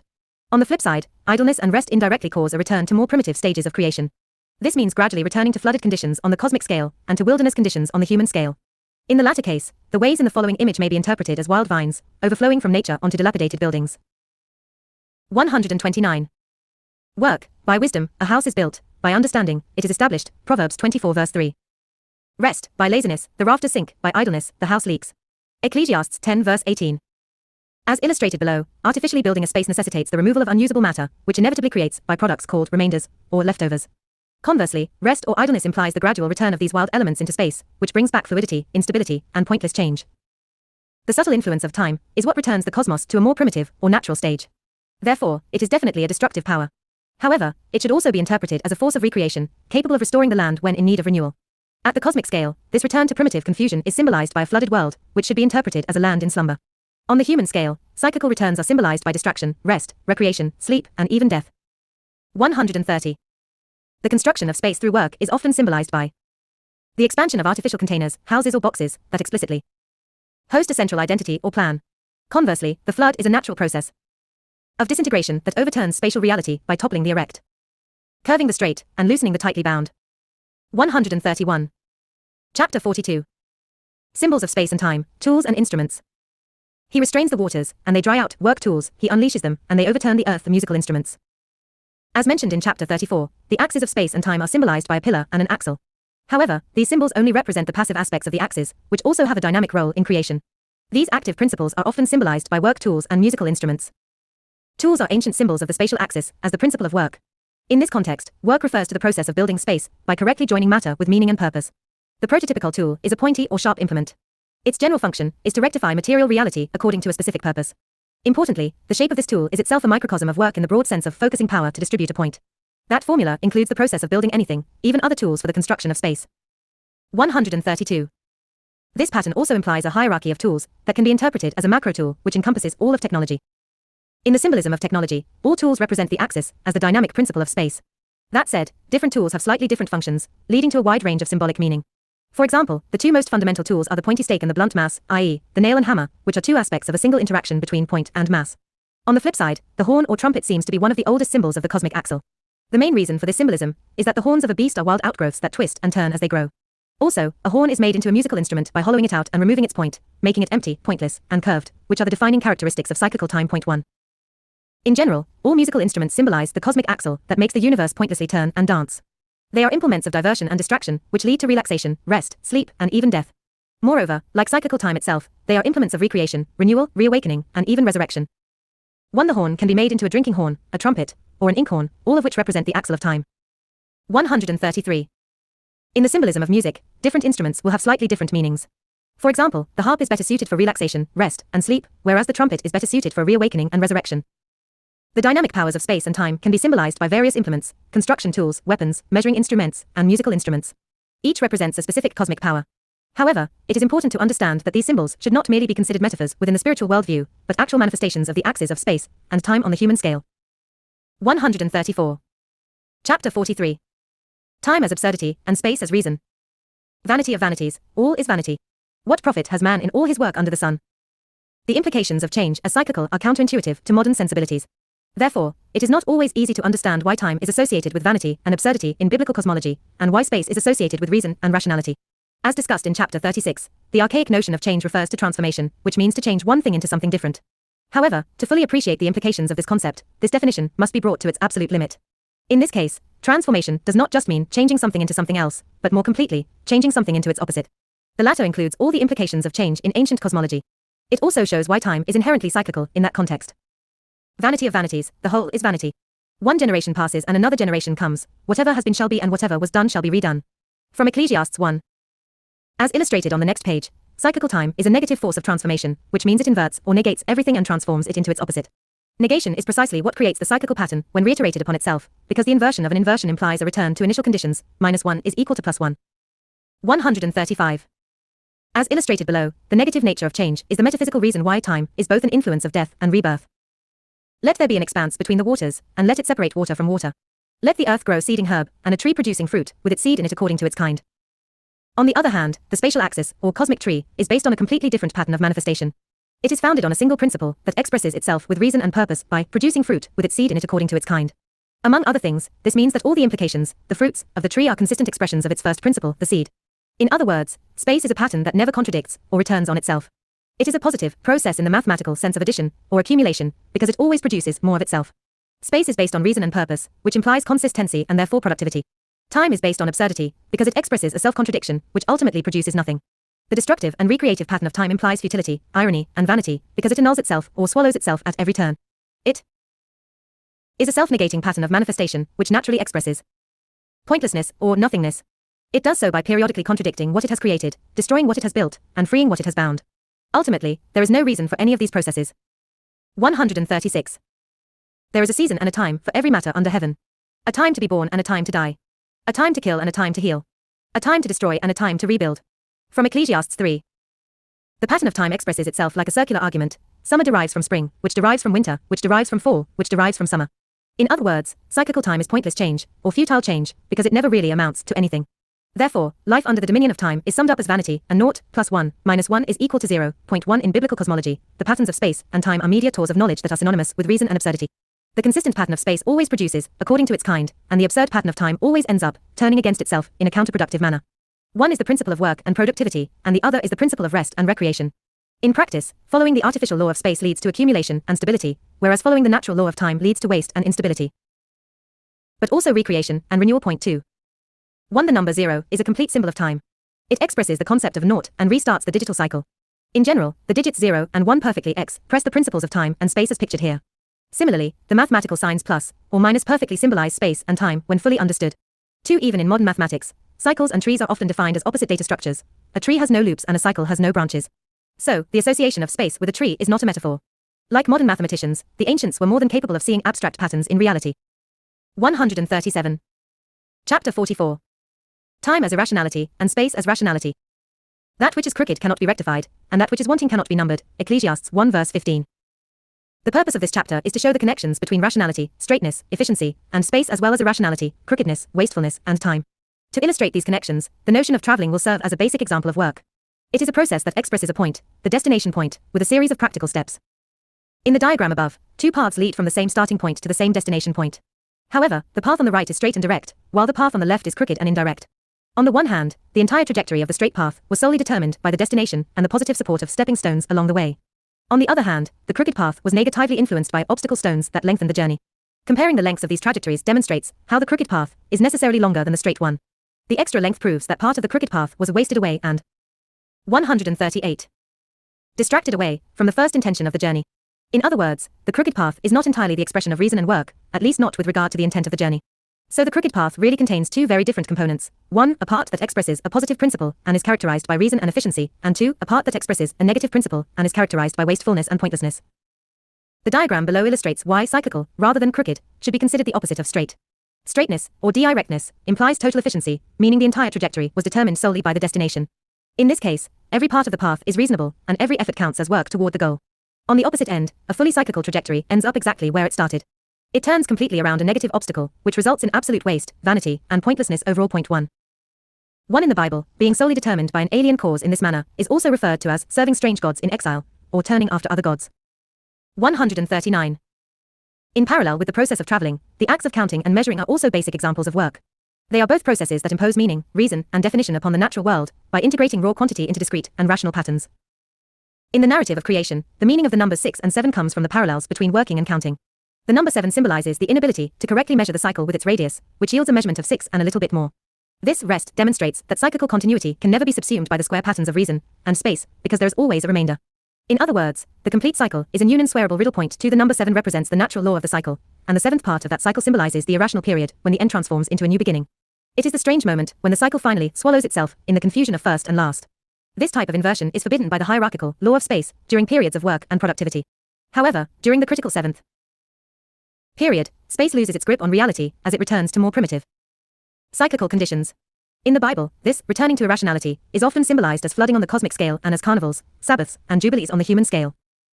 2. The circumference of a circle is incommensurable to its radius and can only be expressed with an irrational number, pi symbol. This means continuity ultimately escapes discrete countability. Whether this was formally proven in the ancient world does not really matter. It was probably known but kept secret. 140. Chapter 45. The creator of space and time, positive and negative. Who forms light and creates darkness? Who makes peace and creates evil? I am the Lord who makes them all. As discussed in chapters 22 and 23, the name of God, I am what I am, revealed on Mount Horeb, is the seed-like principle of all Mosaic laws. More importantly, that tautology is the metaphysical principle of space on the cosmic level. Applying this formula to the cosmic scale implies, I am in Hev En what I am on earth, which means outward fact, earth, perfectly expresses inward meaning, heaven. This is precisely the definition of space in biblical cosmology. It is also the quality of all things straight, true, and correct. Conversely, the negation of God's identity produces the following contradiction. I am not what I am, which is also the principle of time and flooded land on the cosmic scale. This negative name means that outward fact, earth, and inward meaning, heaven. 141. Are not immediately or clearly in agreement. It characterizes all things crooked, false, and wrong. Thus, cycles and waves are uncertain and deceptive, because every expression hides the opposite intention. Point 1. In the context of biblical cosmology, the notions of right and wrong have more than moral implications, because the entire universe is based on the union of meaning and fact. Hence, saying that the tides of time are founded on lies and contradictions is not just a clever metaphor, but a defining characteristic of cyclical change. On the time cycle, the seed of summer is always hidden in the dead of winter and vice versa, so that everything secretly implies its opposite. Conversely, spatial reality, or dry land, is the very embodiment of righteousness and truth in this cosmology. It refers to the strict agreement of meaning with fact and the stability that derives from that certainty. God regretted making the human on the earth, and it grieved his heart. I will blot out the human that I have created from the face of the earth. Behold, I bring the flood of waters to destroy all flesh. Genesis 6 verse 6. On the cosmic scale, divine contradiction is nowhere more evident than in the narrative of the flood. Flooding is a negative expression of God's identity, where a negative means a retraction or subtraction of what God had already created. God regretted making the human. 1. In English, words like wrong and ring seem etymologically connected, implying contradiction, incorrectness, and instability. Conversely, the word true seems connected to tree, implying consistency, correctness, and stability. 142. On the earth. This type of reversal or negation is why cyclical change is an absurd pattern of manifestation.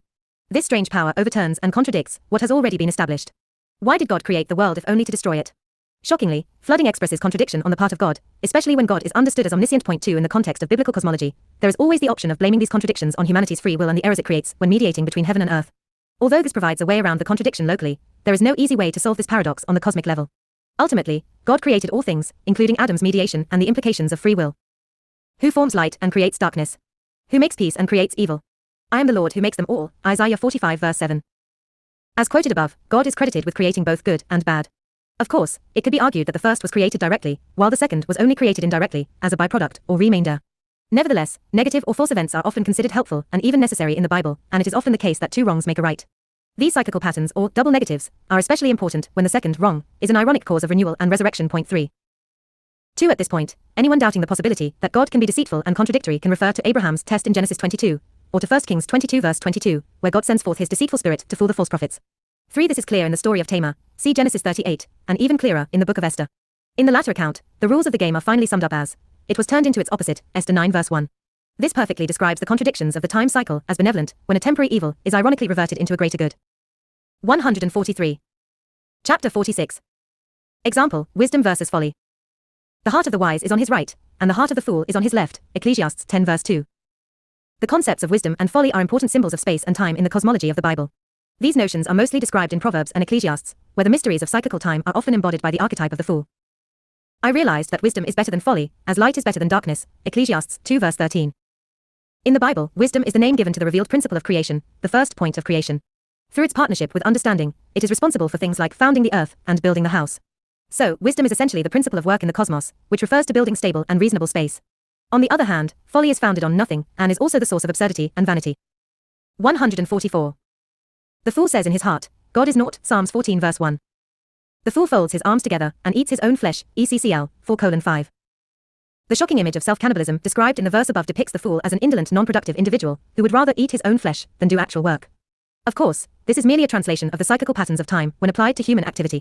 As mentioned in chapter 43, the cycle is a self-negating pattern of manifestation that swallows itself with absurdity and vanity. This concept is perfectly encapsulated by the fool who folds his arms together, symbolizing the unproductiveness of the cycle, and then absurdly eats his own flesh. He turns wise men backwards and makes their knowledge foolish, Isaiah 44 verse 25. In the Bible, wisdom is the polar opposite of foolishness. One is characterized by work, purposefulness, integration, and correction, and the other is characterized by idleness, pointlessness, distraction, and irreverence. Similarly, wisdom implies efficiency, preservation, and accumulation, whereas foolishness implies clumsiness, wastefulness, and indebtedness.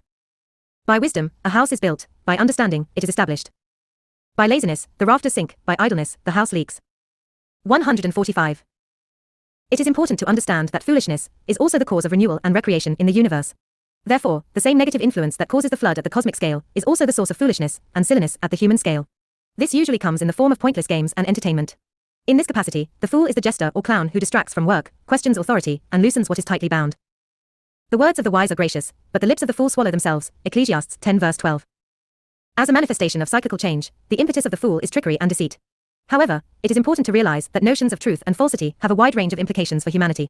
Some lies are taken more seriously, like perjury or false testimony, and others are considered benign and even humorous, like jokes, sarcasm, and satire. In general, humor involves misunderstandings, double entendres, inversions, and empty exaggerations. These are the characteristics of cyclical change and the secret of the clown, whose role in the universe is to bring rest and recreation. On the other hand, work is supposed to be serious, because it is founded on reason and accuracy.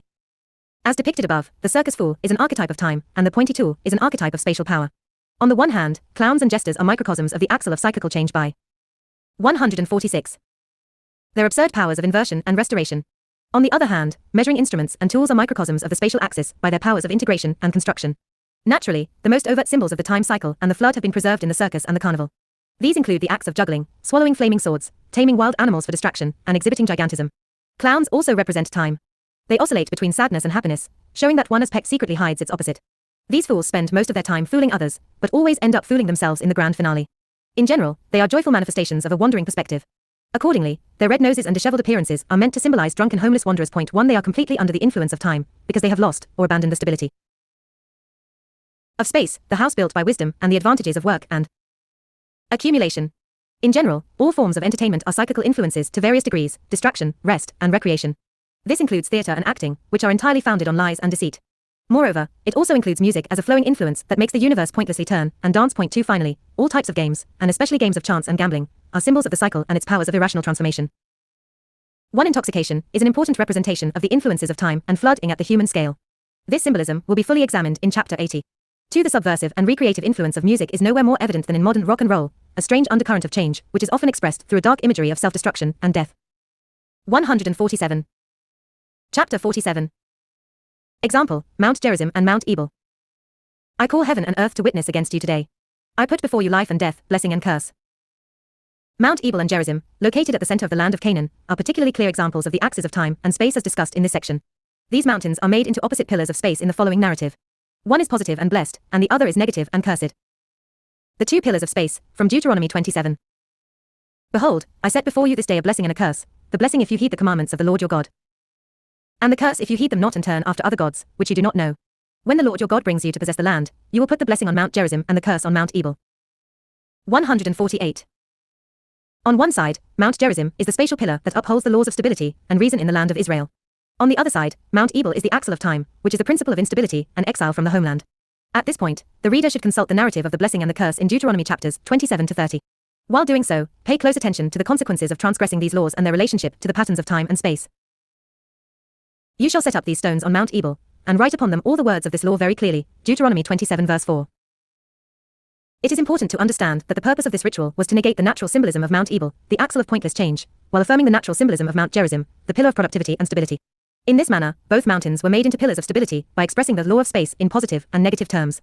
Time and space are defined as opposites in this cosmology, so negating the law of time produces the law of space and vice versa. For example, thou shalt be true would be a natural law of space, and thou shalt be false would be a natural law of time. Inverting the second statement into thou shalt not be false produces a negative expression of the law of space. Similarly, cursing Mount Ebal turned it into a negative pillar of space. Cursed is the man who removes his neighbor's landmark, and all the people say, Amen. Deuteronomy 27 verse 17. The commandments listed at Deuteronomy 27 verse 14 are negative expressions of the law of space. However, apart from the law quoted in the verse above, it is not necessarily obvious that taboos against incest, idolatry, bestiality, and perverted justice are negations of cyclical time. Hopefully, this will become clearer in later chapters. Until then, we will focus on the consequences of transgressing these laws. 149. The curse. Turning from the law the dominion of time sickness, and death not benefiting from work falling under the stranger wandering in foreign lands serving unknown gods. The blessing. Following the law the dominion of space health and life benefiting from work rising over the stranger inhabiting the homeland serving the known god. The columns above summarize the consequences of the curse and the blessing. One leads to the dominion of spatial stability, and the other leads to the dominion of cyclical time. In terms of human experience, the blessing implies possessing and inhabiting one's homeland, and the curse implies losing the homeland to strangers and going into exile. In practice, the blessing leads to productivity and accumulation, which acts as a safeguard against the vicissitudes of time, whereas the curse causes the inability to join meaning with matter successfully and benefit from work. This may be experienced as sickness or disability at different scales of reality, leading to inefficiency and eventually to the complete loss of all natural resources. The effects of the curse, from Deuteronomy 28. The fruit of your land and all your labors shall be eaten by a nation which you do not know. The Lord will bring you to a nation that you have not known, neither you nor your fathers, and there you will serve other gods, of wood and stone. God will bring a nation against you from the ends of the earth, whose tongue you shall not understand, who will besiege you in your gates until your high and fortified walls fall down. Important to this symbolism is the concept of the stranger, or other, as the flip side of a revealed identity. The name of God is the identity of the nation of Israel, and anything that does not express that principle is the stranger, or the other. 150. Simply stated, God is the spiritual identity of this nation, which raised them from exile, and breathed into their nostrils the breath of life, the law, as a direct expression of itself. So naturally, following the law implies working for your own benefit, the benefit of your identity, while going against it implies working for the benefit of another. So, the choice is simple, practicing the law by building familiar space, or turning away from it, and serving time in exile. The Lord will bring you back into Egypt in ships, by the same way about which I said, you shall never see it again. There you will sell yourselves to your enemies as slaves, but no one will buy you. Deuteronomy 29 verse 68. The passage above clearly illustrates the pattern of cyclical time as one of contradiction, absurdity, vanity, and irony. First, the threat of returning to Egypt represents a return to more primitive conditions for this nation. It is therefore analogous to the flood at the cosmic scale. Moreover, God is basically saying, do not make me contradict myself, because I will. Indeed, when there is a clear covenant between heaven and earth, God will remain true and consistent, but if that agreement becomes muddled in the flow of time, then God will have no qualms about contradicting himself. You will eat the fruit of your own body, and the flesh of your own sons and daughters. A woman's eye shall grow evil against the children born from between her feet, for she will eat them in secret. Deuteronomy 28 verses 53 to 57. 151. As discussed in the previous chapter, cannibalism is a sign of returning to the dominion of time, which is a self-negating and self-swallowing pattern of manifestation. It is a shocking image of vanity, narcissism, absurdity, counterproductiveness, and pointlessness. You will have no repose among these nations, and there shall be no rest for the sole of your foot. You will say in the morning, I wish it were evening, and in the evening, I wish it were morning, from Deuteronomy 28 verses 65 to 67. In biblical cosmology, cyclical time is associated with rest, relaxation, and recreation. However, this only holds as long as spatial reality holds. In other words, cyclical influences are only restful when they occur in the safety of familiar space, and when they do not completely destroy it. Otherwise, if space is completely flooded, then there is no rest for the sole of your feet, because the earth no longer supports you. When this happens, humanity must suffer the vicissitudes of the time cycle as it oscillates from one painful extreme to the other. 1. The secret things belong to the Lord our God, but the things that are revealed belong to us and our children forever, that we may perform all the words of this law. Deuteronomy 29 verse 28. As described in chapter 38, time is centered on the empty hub of a wheel. This secret symbolizes the hidden aspect of God as the creator of all phenomena, completeness. Indeed, some mysteries can only be loosely connected to God's revealed identity, rendering them potentially subversive to familiar space when revealed, even to the point of overturning it. Nevertheless, the following verse makes certain that Israel does not attribute its misfortune to anything but God. The Lord rejoiced to do good, and to multiply you, so the Lord will rejoice to destroy you. Deuteronomy 28 verse 63. 1. In that case, it is the land itself that is at rest and not its human inhabitants. This notion is clearly spelled out in Leviticus 26 verses 27 to 35, which contains curses similar to Mount Ebal, including references to cannibalism in verse 29. 152. Chapter 48. Example, Jubilee and the walls of Jericho. For 6 days you shall do all your work, but the 7th day is Sabbath, in which you shall not work. Deuteronomy 5 verse 12. The Sabbath and Jubilee are examples of cyclical influences on different scales of reality. The Jubilee is a large-scale version of the sabbatical year, which is itself a large-scale version of the weekly Sabbath. These reiterated patterns are just another example of microcosms, wheels within wheels, in biblical cosmology. Returning to primitive conditions, from Jude 15 and Lev 25. For 6 years you shall sow your field, prune your vineyard, and gather its produce. But the 7th year shall be a Sabbath of solemn rest for the land. At the end of 7 years, you shall make a release. Creditors shall release their debtors and servants shall be let loose. You shall count 7 sabbatical years, 7 times 7 is equal to 49 years. Then you shall make a proclamation by blowing the horn throughout all your land for the 50th year, and you shall proclaim liberty throughout the land. It shall be a jubilee unto you, and you shall return every man to his tribal possession. The land shall not permanently be sold because it is mine. You are but strangers and sojourners with me. As discussed in chapter 41, idleness and rest indirectly bring about a return to primitive nature. This implies returning the land to its flooded condition on a cosmic scale and to its wilderness condition at a more 153. Human scale. At all scales of reality, it implies loosening and freeing what is tightly bound. 1. At the communal level, jubilees imply freeing slaves, cancelling debts, and returning the land to ancestral ownership, and ultimately to God. In this sense, the jubilee is closely connected to the exile, because the entire nation is momentarily reduced to the status of strangers and sojourners on a land not theirs. These periods of rest and recreation are potentially dangerous since they inevitably entail a certain level of destruction, disintegration, and subversion. In fact, these same influences are used specifically for their destructive powers elsewhere in the Bible. Overturning space with time, from Joshua 6. God said to Joshua, I have given Jericho into your hand. Surround the city with the men of war, and go around the city once every day for 6 days. 7 priests shall bear 7 horns of Jubilee before the ark. On the 7th day, you shall go around the city 7 times, and the priests shall blow with the trumpets. When they make a long blast with the Jubilee horn, all the people shall shout loudly, and the walls of the city will fall. 1. The word, Jubilee, may be connected to flooding, or foolishness, 2 concepts that are closely related in biblical cosmology, along with confuse, waste, naught, and vanity. 154. In this story, the walled city of Jericho is an example of artificial space, while the revolutions around the wall represent the primitive influences of time. So clearly, in this case, the destructive nature of the cycle was used strictly as a weapon against the stable spaces of Jericho. The destructive influence in this narrative is the same as the restorative influence of the Jubilee, because cyclical time is both a destroyer and renewer of space. However, it is often invoked for purely destructive purposes in the context of the Bible. 2. Sabbatical years and Jubilees unleash the power of time for the destruction and recreation of space. This takes on many shapes and sizes in the Bible because it manifests on different scales of reality. In general, it involves returning to more primitive or natural conditions via flooding, freeing, flowing, and turning. The use of psychical powers in warfare is the main theme of the Book of Judges. The stories of Samson and David are elaborate descriptions of psychical powers and their mysterious role in creation. Samson represents the psychical powers of the sun, while David represents the psychical powers of the moon. 155. Chapter 49. The Sabbath as balance of time and space. In 6 days God made heaven and earth, and the sea with everything in it, and he rested on the seventh day. In biblical cosmology, the Sabbath is not just a period of rest and renewal, but a cosmic covenant between space and time. This covenant may also be interpreted as a deal between the land and the sea to not overextend onto the other's domain. This sacred peace is what allows space and time to coexist instead of destroying each other in a constant tug of war. Without it, countless worlds would have to be flooded and then rebuilt in endless succession. As illustrated above, the sabbatical rest does not completely return the land to its primitive state. Instead, celebrating the Sabbath requires the ability to balance the natural flow of cyclical time with the artificial stability of space. It makes natural rest and renewal possible without losing all the advantages of work. For 6 days you shall do all your work, but the seventh day is Sabbath, in which you shall not work. Deuteronomy 5 verses 12 to 13. 156. There are two sides to this cosmic agreement. 1. Not to overextend the influence of time into the domain of space, and 2. Not to overextend the influence of space into the domain of time. The first guards against the destructive powers of the flood, and the second guards against any attempt to subsume nature into the square patterns of reason. Beyond its defensive function, the Sabbath also plays a critical role for divine knowledge in creation. As illustrated below, the ultimate purpose of the Sabbath is to elevate spatial reality by the creation of a metaspace. This is similar to the notion introduced in chapter 14, in which divine knowledge was described as a form of metaknowledge. As the creator of both heaven and earth, God cannot be known through regular knowledge, but only by the transcendence of regular knowledge. For similar reasons, the creator of both time and space cannot be hosted by regular space, but only by the transcendence of regular space. Point 1. The concept of a metaspace is symbolized within creation by the balanced coexistence between the artificial forces of stability and the natural forces of transformation.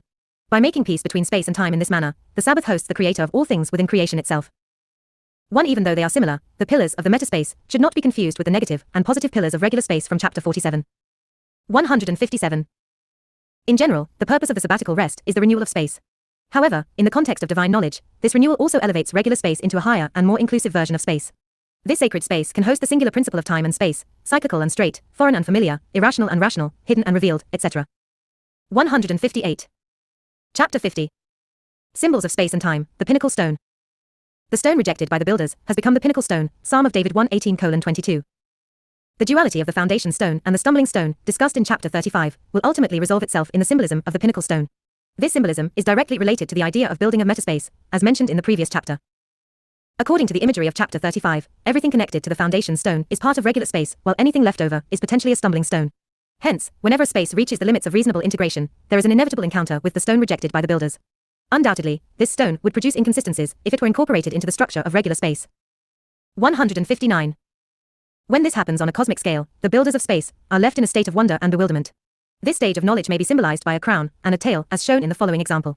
These loose-end connections represent the open questions raised by the inability to integrate a remainder. Point 1. Thus, encountering something completely alien forces the builders of space to acknowledge the possibility of a strange, but secret higher identity. Once this limit has been reached, tensions arise between space and time, which take the form of a battle between consistency and completeness. On one end, there may be an attempt to resolve these tensions within space, which means preserving consistency at the cost of completeness. This usually requires forceful integration, which means cutting off the remainders entirely. Point 2. On the other end, there may be an attempt to resolve these tensions within time, which means preserving completeness at the cost of consistency. This leads to disintegration, death, when space is flooded by foreign elements that dissolve the bonds holding everything together. 1. These remainders and crowns can become the tail and horns of the devil, taunting humanity with the notion that God cannot answer all the enigmas. 2. The word crown means remain or surround and is a permutation of the verb cutting off. The word crown also means strange or foreign and is a permutation of the words secret or mysterious. 160. Finally, the problem can be resolved by the creator of the world, which means subsuming both time and space to a higher identity. This is symbolized by the creation of a metaspace, with a pinnacle stone as its foundational principle. This all-encompassing stone encapsulates both the stumbling stone and the foundation stone as the singular principle of all creation. As illustrated above, the elevation and renewal of regular space into a metaspace may be symbolized by crowning space with the mystery of time. As will be discovered in the following chapter, this notion encapsulates the deeper meaning of ornamentation in ancient cosmology. 161. Chapter 51. Symbols of space and time, seals and ornaments. On the seventh day, God completed his work and rested from all the work he had done. As described in the verse above, the Sabbath is not just a period of rest and renewal, but the time in which God completed his work. At the human scale, this final touch is often symbolized by seals and ornaments. To understand this symbolism, it is important to remember that the Sabbath is essentially a peace agreement between space and time. This covenant guards against the extreme powers of absurdity, confusion, and pointless change, and the extreme powers of reason, purity, and productive stability. As a seal, it keeps the floodwaters from leaking back into space. As an ornament, it prevents reason from forcefully integrating all that is pointless, fluid, or strange.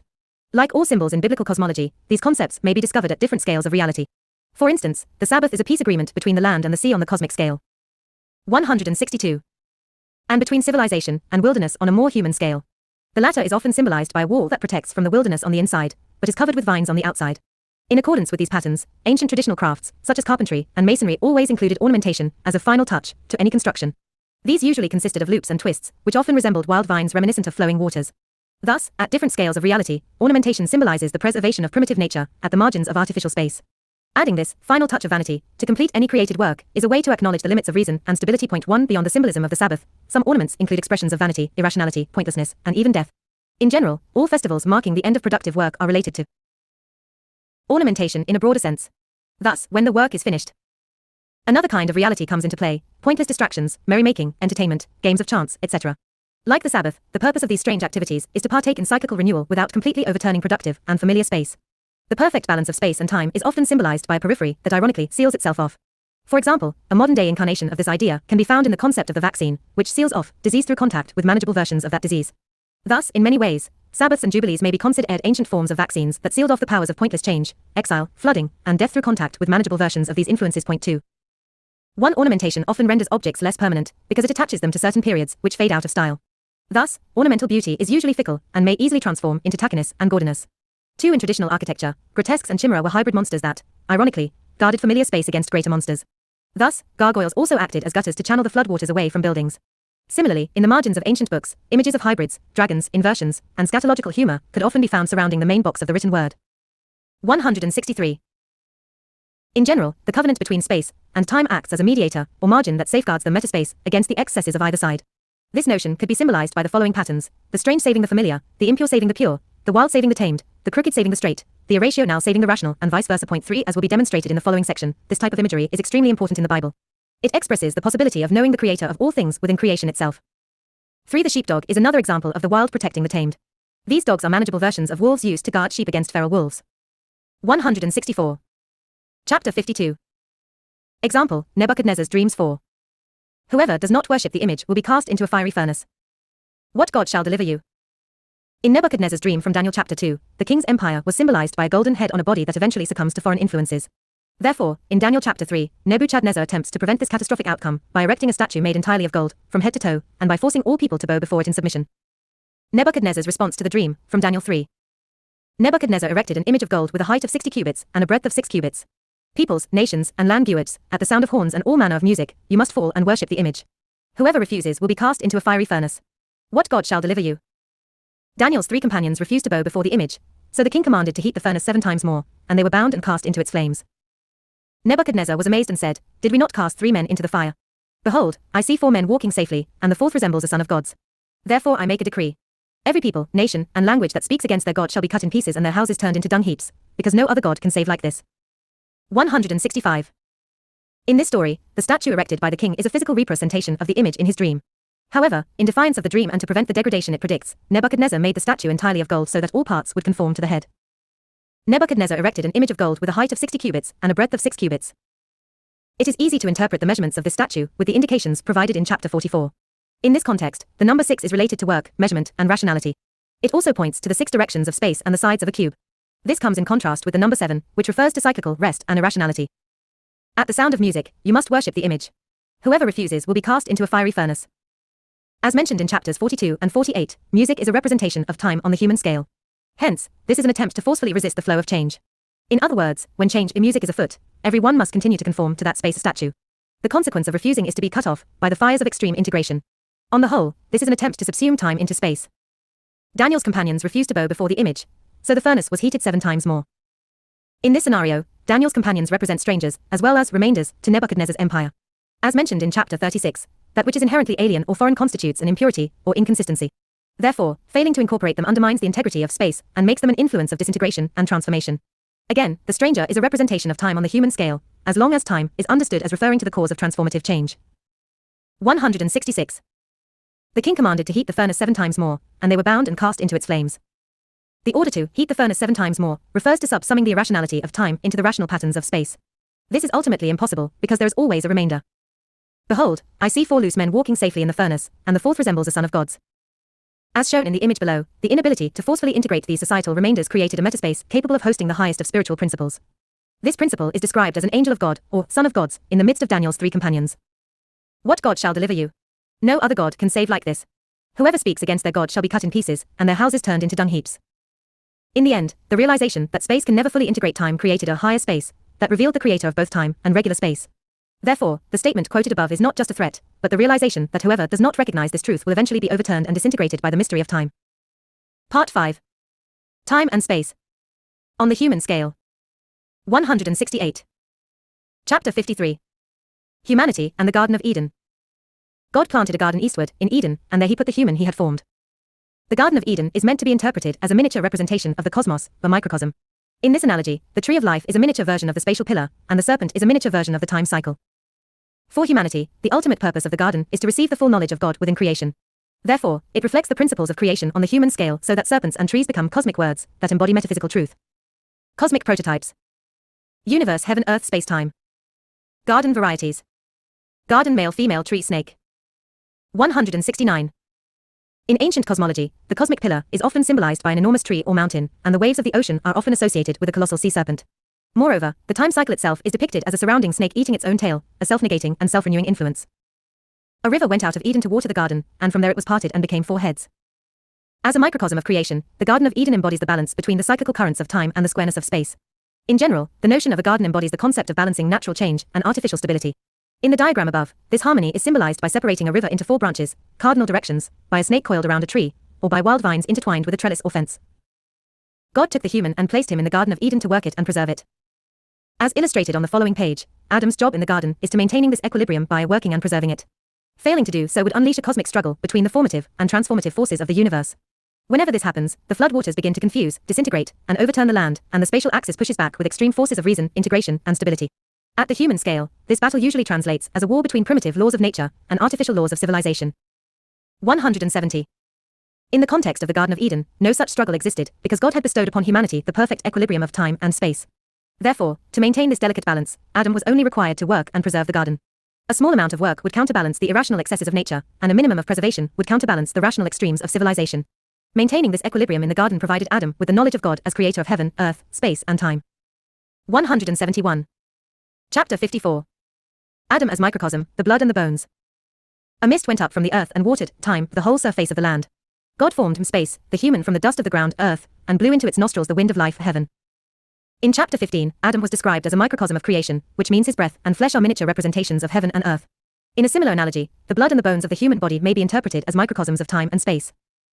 According to these analogies, the blood of Adam is a miniature representation of time on the scale of the human body. Like the flood waters that renew the land, blood is a flowing liquid with restorative powers. So, even though the sight of blood is negative when it signals. 172. An injury, it also initiates a healing process that returns the flesh to its initial conditions. Therefore, like water, the function of blood is to wash in the sense of refresh and renew. This contrasts with the dry bones, which are the pillars that stabilize and uphold the human body. In this cosmology, a healthy individual is someone who achieves the perfect knowledge between the breath and the body, heaven and earth, and the perfect balance between the blood and the bones, or time and space. Accordingly, one of the most universal symbols of medicine is the rod of Asclepius, which is composed of a snake coiled around a staff. In the Bible, the snake called Nehushtan is a clear example of this symbolism, see Numbers 21:4-9. Similarly, the familiar image of the barber's pole is composed of a red stripe, blood, coiled around a white pole, bone. Point 1. These symbols represent a healthy individual and the powers of ancient healers, bloodletting and bone setting, which used both subtle and rational methods to recover the equilibrium of sick individuals. These ancient medical practices are simply the internal versions of Adam's jobs in the Garden of Eden, who was asked to preserve and work the garden to maintain its delicate balance. Of course, it is a mistake to interpret these ancient healing methods with modern medicine, which is based entirely on mechanical causality. Instead, ancient medicine was based on spiritual knowledge and the representation of cosmic influences on different scales. In this context, the powers that healed the individual could also be used to heal an entire community, and even the cosmos itself. 1. It may also be interpreted as a white bandage around bloody flesh. 173. From the spiritual perspective, creation is perceived as a series of nested microcosms. This pattern implies a miniature version of the whole at the center of the universe. Such imagery is consistent with the notion that God created the universe for knowledge, and that he made a miniature image of himself, Adam, at the center of the world. Similarly, Adam's purpose in the universe is to create a miniature image of himself, within his heart, to mediate between his mind and body. Point 2. Because of these analogies, every concept in the language of creation simultaneously describes humanity's outer and inner worlds. The outer world describes Adam as a mediator between heaven and earth, and the inner world describes Adam as a mediator between his own mind and body. These concentric worlds are interrelated in biblical cosmology, which means Adam's actions within himself have implications in the garden and eventually in the universe. Point 3. 2. This is certainly the principle behind the homunculus in traditional medicine and folklore. 3. Ancient forms of medicine are still practiced today, which sheds considerable doubt on the supremacy of modern medicine. Ironically, that which modern medicine always dismisses as the placebo effect is precisely the subtle influence which it is ill-equipped to handle. These are self-referential influences of renewal. 174. Chapter 55. The trees of the garden as mediators of knowledge. The tree of life was in the middle of the garden, and the tree of the knowledge of good and bad. One of the most puzzling elements in the story of the Garden of Eden is probably the symbolism of the tree of life and the tree of the knowledge of good and bad. At first glance, the narrative implies that these trees are opposites, but there are also suggestions that they are one and the same. The trees of the Garden of Eden, from Genesis 2 and 3. God said to Adam, "From all the tree of the garden you must eat, but from the tree of the knowledge of good and bad you must not eat, lest you die." The serpent was more subtle than any beast of the field which God had made. It said to the woman, "You will not die for certain. God knows that when you eat from it your eyes will be opened and you will be like God, knowing good and bad." They ate its fruit, and their eyes were opened, and they knew that they were naked. So God exiled the human from the Garden of Eden to work the ground from which it came. In order to understand the meaning of these trees, it will be useful to compare the tree of the knowledge of good and bad with the patterns of Mount Ebal and Gerizim from Deuteronomy 27 to 30. See chapter 47. 175. As illustrated below, Mount Gerizim corresponds to the good mediator that leads to life in the homeland, and Mount Ebal corresponds to the bad mediator that leads to death in exile. I have set before you today life and good, and death and bad. I call heaven and earth to witness against you today, that I have set before you life and death, and the blessing and the curse. Therefore, choose life, that you and your seed may live. Deuteronomy 30 verses 15 to 19. As shown in the following diagram, the tree of the knowledge of good and bad is based on the same fundamental pattern as Mount Ebal and Gerizim. The only difference is that the axle of time, or tree of death, is not mentioned explicitly in the garden story. Instead, death and exile are viewed as the natural consequences of losing the tree of life. In other words, the tree of death is merely the absence of the tree of life in that context. In general, the axle of time can be defined as the absence of a manifest connection between heaven and earth. See chapters 33 and 34. 176. The reason why the axis of time is explicitly mentioned in the story of Mount Ebal and Gerizim is that Israel had just experienced death and exile in Egypt. Conversely, in the context of the garden, Adam and Eve had not experienced death and were therefore unfamiliar with its mediation. Point 1. According to this picture, the tree of life may be interpreted as a branch of the tree of the knowledge of good and bad. This notion is quite natural because trees are composed of smaller trees, microtrees, in the sense that each branch is a miniature version of a tree, a self-similar structure. Such reiterated patterns often lead to seemingly paradoxical interpretations. Importantly, the links between space and good, as well as time and bad, established in these narratives are not arbitrary. In fact, they clearly derive from the definitions of these concepts. The words good and bad refer to the presence or absence of an agree meant between a fact and its appointed identity, or earth and heaven. A fact is called good, or right, when it meets the standards of its identity, and bad, or wrong, when it fails to meet them. These are the definitions of space and time as described in this commentary. In biblical cosmology, humanity's purpose in the universe is to know God as the perfect answer to the riddle of life and death. However, in the story of the Garden of Eden, Adam and Eve were not fully prepared to deal with this paradox at greater scales. Therefore, they were strictly forbidden from eating the fruit of the tree of knowledge. As shown in the following diagram, the tree of the knowledge of good and bad is itself an unresolved tree of life. In other words, the tree of knowledge poses the possibility of transcending good versus bad with a higher identity. The answer to the riddle is a higher form of life that transcends regular life.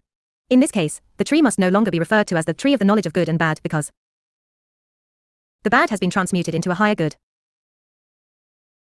1. Although oral traditions of a tree of death can be discovered in certain circles, this concept has remained esoteric until today. But even without such traditions, the reality of this tree can be surmised by reading between the lines of the garden story and with parallels from the narrative of Mount Ebal and Gerizim. 177. Ultimately, all the stories in the Bible are about the problem of transmuting the evil of change into a higher good that can properly host the creator of all things. Point 2. Unfortunately, this mysterious operation is risky, because eating from the tree of knowledge without the ability to answer this paradox causes exile from the garden. God exiled the human, and he placed before the Garden of Eden the cherubim and the flaming sword, turning on itself, to keep the way to the tree of life. Point 3.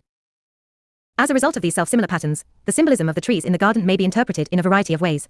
In one sense, the trees are opposites, in another sense, they are part of each other, in yet another sense, they are the same.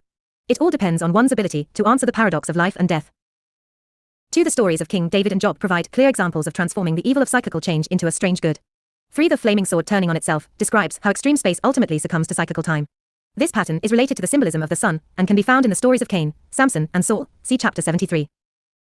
178. Chapter 56. Adam as microcosm, the left and the right.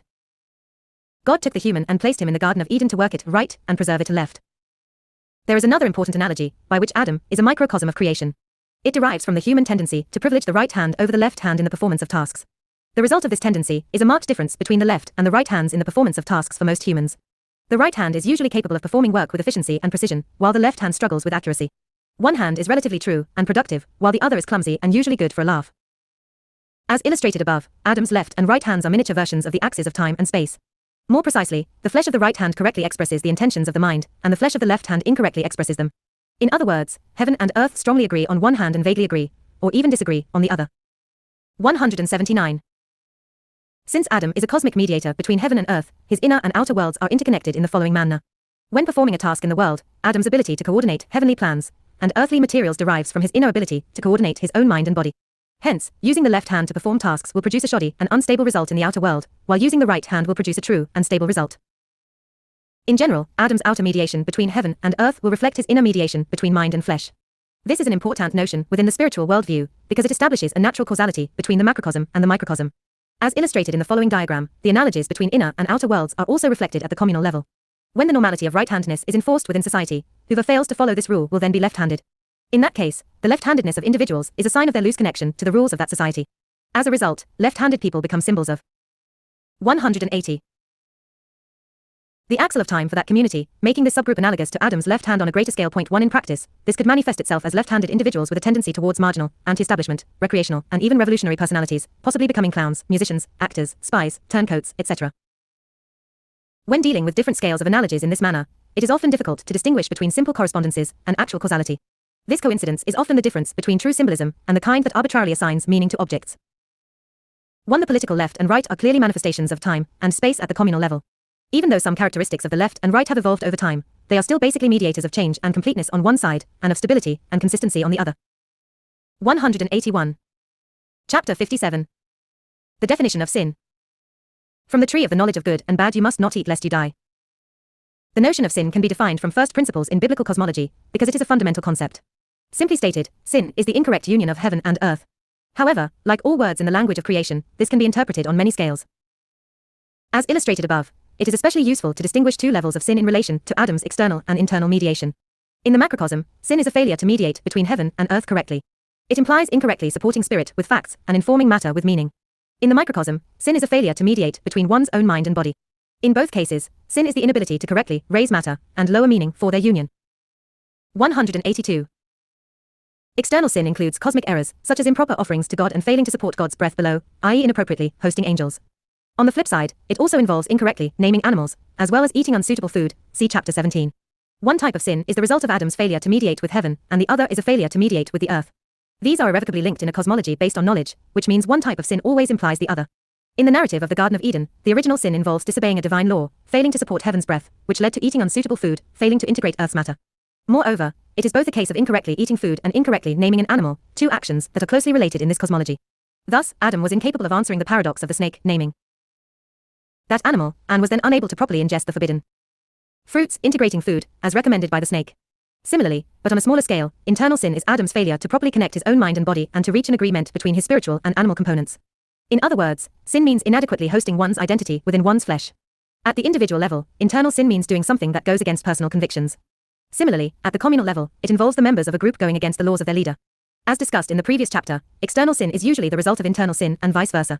Therefore, discrepancies between heaven and earth on the cosmic scale can translate into disagreements of meaning and matter on smaller scales.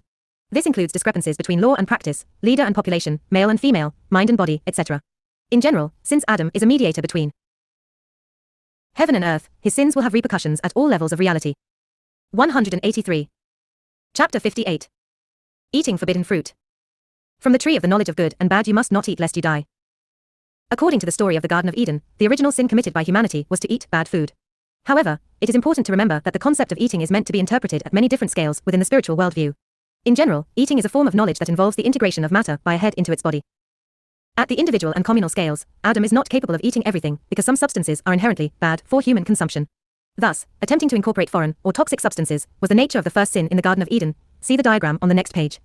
It led to a general disagreement between spirit and body called intoxication. This happens when incompatible substances become faulty body members that are unwilling or unable to express the intentions of the head. 184.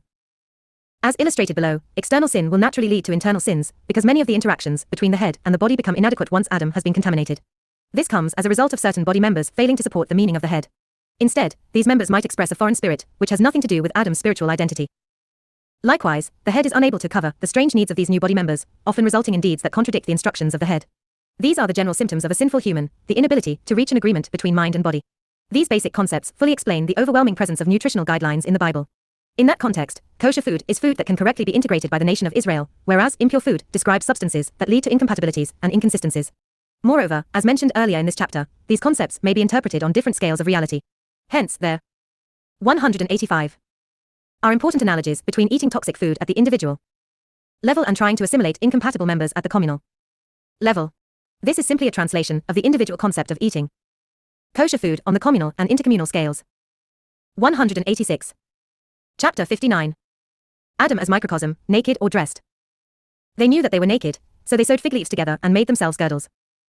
According to the story of the fall, the sacred equilibrium of the garden was lost when Adam ingested forbidden fruit. On the cosmic scale, this ultimately resulted in a tug-of-war between the natural dominion of time and the artificial dominion of space. On the human scale, this tug-of-war is usually symbolized by a battle between falling or standing and being naked or dressed. As shown above, the natural consequences of sin are indeed nakedness and falling, which are the two sides of a single coin in this cosmology. On one end, shameful nakedness comes from a failure to adequately cover the flesh with meaning and purpose. On the other end, falling is the result of failing to support the hierarchy of the body. In biblical cosmology, the concepts of nakedness, falling, and dying are 187. Intimately related. The shame of nakedness refers to the inability to cover the body with the spirit, and dying refers to the gradual estrangement of the spirit from the body. Nakedness, falling, and returning to dust, from Genesis 3. God said to the snake, "You are cursed more than any animal of the field. You shall go on your belly and eat dust all the days of your life." God said to Adam, "Cursed is the ground because of you. In toil, you will eat from it all the days of your life, but thorns and thistles it shall produce for you, until you return to the ground. From dust you were taken, and to dust you shall return." As illustrated in the following diagram, Adam's death is experienced as returning to dust from the human perspective and as eating dust from the snake's perspective. Of course, in this context, the snake is also a symbol of time. It is an influence that disintegrates and returns all things to primitive stages of creation, culminating in the triumph of nature over everything that stands. Point 1. God said to Adam, "From dust you were taken, and to dust you shall return." God said to the snake, "You shall go on your belly and eat dust all the days of your life." One being eaten by the snake also includes the reality of the dead being eaten by the worm. These are all symbols of the devouring powers of time. 188. Because of sin and its consequences, Adam must resist the influences of death from within. He must work much harder to simply remain standing, because he needs to rectify the exposed flesh of his body and fix its discrepancies with his mind. They knew that they were naked, so they sewed fig leaves together and made themselves girdles. In biblical cosmology, artificially fixing the flesh is symbolized by the concept of dressing. With the help of clothing, the uncooperative members of the body are rectified, so that full authority can be given to the head. Thus, after the fall, a certain degree of decorum must be established when the raw desires of the flesh contradict the intentions of the head. Point 2. Naked like a snake or dressed like a tree, from Genesis 3. The snake was more naked and subtle than any animal of the field which God had made. It said to the woman, "Did God say you could not eat from all the tree of the garden?" The woman said to the snake, "From the fruit of the tree of the garden we can eat, but from the tree in the center of the garden, God said, you will neither eat it nor touch it lest you die." 2. There are remnants of this cosmology in the English language. The verb, to dress, clearly expresses the notion of straightening and erecting, i.e. standing. In French, dressing means taming, as in dressing an animal. The verb, to fix, is also interesting, because it implies both correcting and stabilizing. 189. The snake answered, "You will not die for certain." So they ate its fruit, and their eyes were opened, and they knew that they were naked. They sewed fig leaves together and made themselves girdles. In the story of the garden, nakedness symbolizes a return to natural conditions, and dressing represents the extra efforts to counter unwanted primitive desires. Thus, clothing is an artificial reinforcement of the body's hierarchical integrity. It forces the members of the body to publicly act in accordance with the principles of the head, the chief. Otherwise, nakedness would lead to falling and disintegration, because it exposes the inconsistencies between the head and the body. God said to the snake, "I will put enmity between you and the woman and between your seed and her seed. He will crush your head, and you will bite his heel." In the story of the fall, the duality of time and space is described as a tug-of-war between the snake and the descendants of Adam. The snake bites the heel of humanity, and humanity crushes the head of the snake. In other words, sinful things must either be fixed through work or naturally recycled by death. They were both naked, the man and his wife, but were not ashamed. Before the advent of sin, there was no need for Adam and Eve to be artificially dressed, because nakedness was not synonymous with falling and dying. In that pristine state, Adam was able to cover his flesh. 190. With the light of his spirit. In other words, his bodily desires naturally hosted and expressed the ideas of his mind. However, after eating the forbidden fruit, Adam began to struggle when answering the desires of his wild and foreign flesh. For that reason, he was forced to develop artificial means of dressing the body. This technology, clothing, is a form of subjugation which imposes meaning and purpose from the head onto corporeal reality. The most important difference between Adam's natural and artificial coverings is that maintaining the latter requires hard work. Forcefully restraining nature in this manner has its limits, because all forms of work inevitably lead to exhaustion. Whenever this happens, corporeal reality ceases to be productive, and the body struggles to express the intentions of the head. This leads to periods of rest and recreation, as physical reality returns to its primitive or natural conditions. As discussed in the following chapter, this continual back and forth between artificially dressing and naturally falling is experienced as working and sleeping. This pattern is a human microcosm of the cosmic tug-of-war between space and time. 191. Chapter 60. Adam as microcosm, sleeping or working. God made the human fall asleep, and took one of its sides and then closed the flesh in its place. For a complete picture of Adam's existence after the fall, it is important to consider the constant tug-of-war between two stages of consciousness, being asleep or being awake. As illustrated below, these are analogous to the two stages of creation described in the previous section: 1, the dominion of time called flooded land, and 2, the dominion of space called dry land. The first is characterized by rest and recreation, and the second is characterized by work and integration. In the waking stage, Adam stands as a pillar with his head above as a source of language and meaning, and with his feet below as stable supports. This hierarchical mediation requires clear communication between mind and body. The head informs the body with meaning and purpose, and the body supports that purpose with power and deeds. 192. Conversely, when Adam needs to rest, he gradually loses the hierarchical relationship between the head and the body. The body is then unable to support the head, and the head loses its authority over the flesh. Eventually, the body lies powerless and unconscious on the ground, and a different mediation replaces the first. This wandering consciousness is psychologically experienced as dreaming. It involves a fluid or subtle mediation that makes everything unclear as fog and unstable as maya. While the workaday world is characterized by productive work, accumulation, and the construction of a permanent reality, the dream world is characterized by vanity and inconsequentiality, because it is self-contained and self-referential, like a snake eating its own tail. Even though consciousness turns aimlessly on itself during sleep, that level of existence still plays an important role of renewal and recreation. As illustrated here, the concepts of sleeping and working apply equally to the microcosm and macrocosm in biblical cosmology. Hence, the daily rituals of dressing for work and undressing for sleep also have a cosmic significance. Cursed is the ground because of you, thorns and thistles it shall produce for you, until you return to the ground. In the context of the macrocosm, externally falling asleep means gradually failing to mediate between heaven and earth and losing the support of the land. In practice, this means the soil no longer raises matter into food but begins to produce wild and often inedible. 193. Vegetation. This is the result of a natural regression as the land returns to its primitive, or naked, conditions. In these circumstances, Adam is forced to wander from place to place and consume whatever nature happens to provide. In the Bible, this dependence on cyclical time is called wandering in the wilderness. It is a macrocosmic version of falling asleep or dying. According to biblical cosmology, sleeping or dying involves falling into the earth and descending into Sheol. This means sinking into the darkness of corporeal reality and encountering the remainders below, the subterranean or subconscious realities. Importantly, this imagery applies internally as well as externally, which means dreaming is an internal exile, a journey into strange flesh, and exile is an external dream, a journey into strange lands. 1. God exiled the human from the Garden of Eden to work the ground from which it was taken. Because of sin and death, Adam must rectify the land in order to produce enough food to stand artificially. Thus, agriculture involves fixing, or dressing the land, plowing furrows, with technology. This forces the earth to host only certain seeds instead of wild vegetation. These analogies can be discovered in the dream narratives of Joseph in the Egyptian exile, and Daniel in the Babylonian exile. As discussed in chapter 29, voyaging south toward Egypt is considered a subterranean journey in Genesis. Hence, the Egyptian exile was associated with death and descending into Sheol. Sheol means question or enigma, referring to the unanswerable puzzles of death and the remainders which populate this realm. 194. This is the external version of dressing the body and forcing the flesh to host only the intentions of the head instead of its own wild desires. In general, dressing refers to the strict imposition of meaning upon matter, a concept which applies to all scales of interpretation.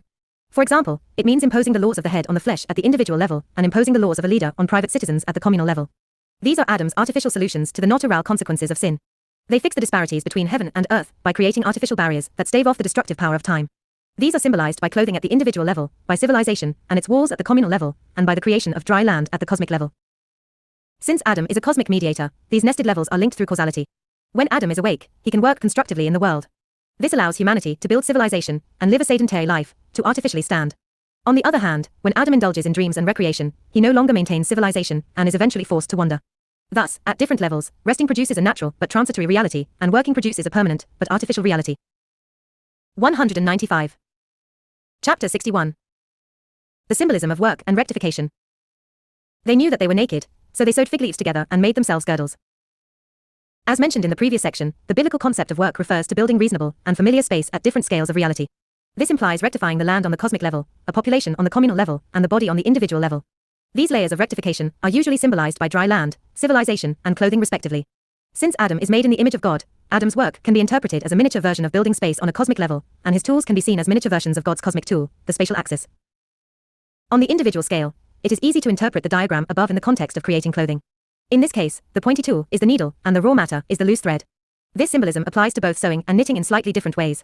In both cases, a loose thread is tightened and then bound into the fabric of 196. Space by a miniature axis, a needle or pair of needles. In the case of knitting, the formation of knots symbolizes the distribution of a point into the thread, which stabilizes the fabric into a coherent whole. This process is just another symbol of focusing power to distribute a point, see chapter 42.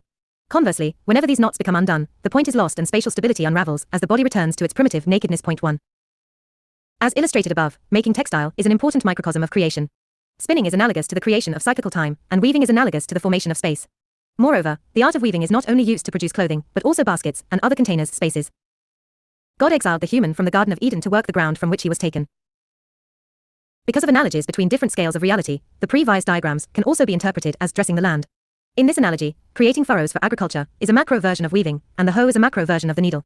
In both cases, the goal is to constrain raw matter to support a definite point, seed, instead of its own wild expressions. Like many ancient symbols, knots have a dual nature. The loose entanglement of an accidental knot symbolizes confusion and the irrational riddles of nature. On the other hand, the ordered knots of textile symbolize reason and purpose, a point, preventing the threads from becoming entangled. 197. In the context of agriculture, the yoke is another important symbol of the spatial axis. It is a tool that constrains the animal below to focus power and distribute a point.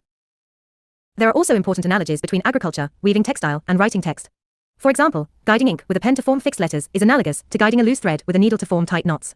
These crafts may be interpreted as microcosms of civilization, where tools and technology constrain wild matter to host a purpose or point in a stable manner. Pottery is another microcosm of constructing space, because it involves drying and hardening clay into waterproof containers for creating dry land. Also, the most ancient pot-making technique, coiling, resembles the act of weaving. It involves making snakes from wet clay and binding them into a solid vessel.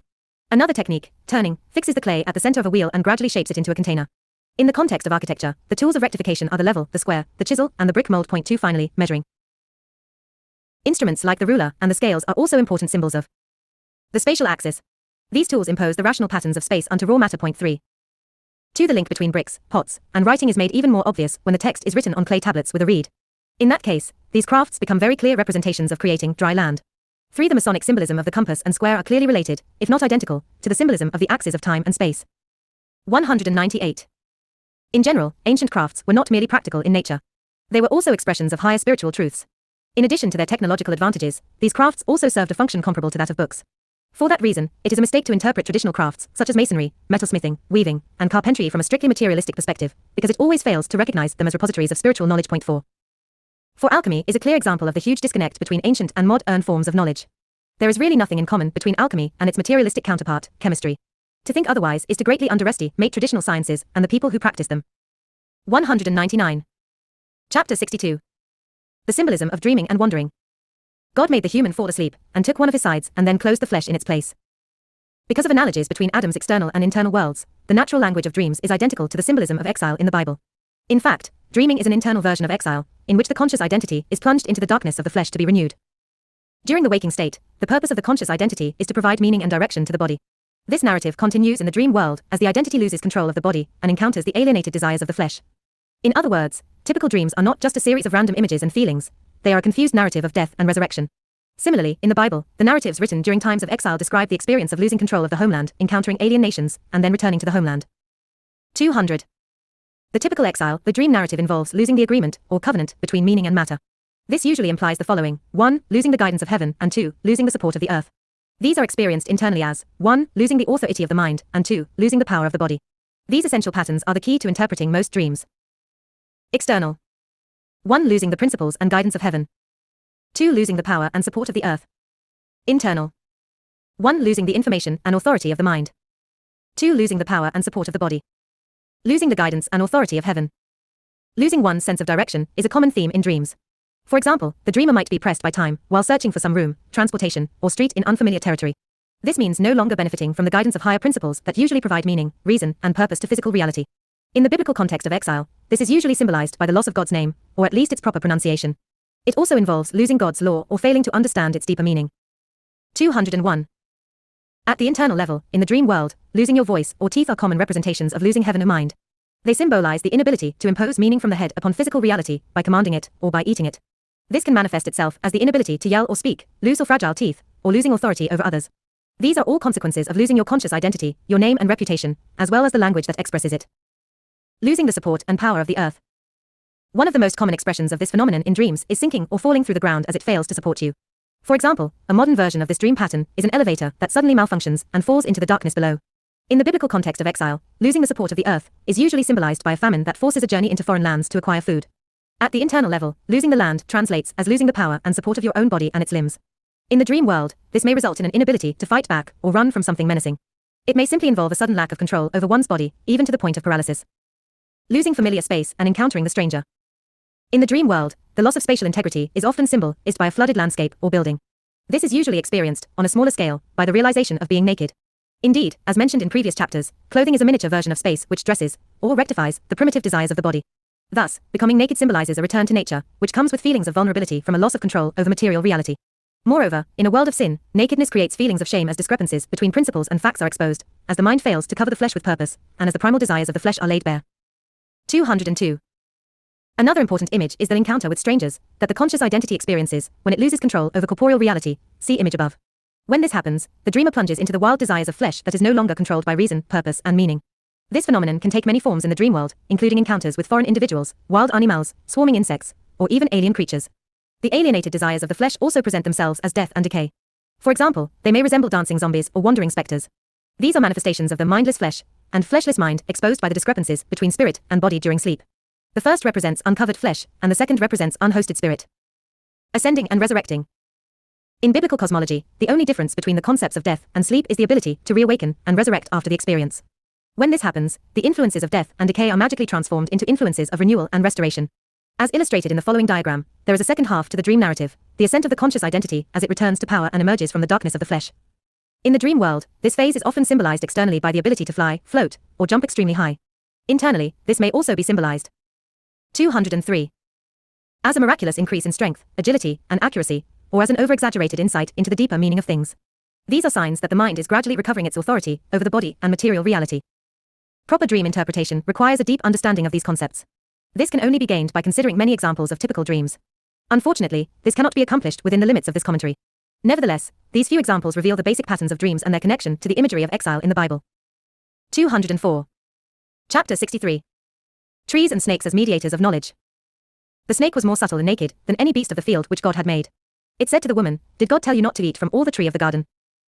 Now that the notions of sleep and death have been examined in more detail, it will be useful to summarize the general symbolism of the tree and the snake in the Garden of Eden. The meaning of these symbols can be determined through their mutually divergent characteristics, as shown in the following table. The snake as time. Subtle and fleeing, naked and cyclical, fluid and continuous, stealthy and sneaky, produces strange toxins. The tree as space. Solid and fixed, dressed and hierarchical, rigid and discrete, evident and true, produces familiar food. The rigidity of the tree is certainly meaningful in the story of the fall, because the snake is inversely characterized as subtle. Similarly, the nakedness of the snake is important because the tree is dressed, and the first clothing was fashioned from the leaves of a tree. Also, the snake is explicitly described as lying on its belly, which is obviously contrasted with the erectness of the tree. Finally, the discrete splitting pattern of the tree is meant to be contrasted with the wave-like and fluid pattern of the snake. 205. When interpreting these symbols, a cosmology centered on knowledge as union of heaven and earth should always be assumed. In this context, the snake and the tree symbolize two different types of mediators associated with time and space. The snake and tree represent two modes of knowledge used by humanity. The tree is a structure that expresses a principle, its seed, through its various implications, its branches. This corresponds to reason, because every assertion must be derived from first principles.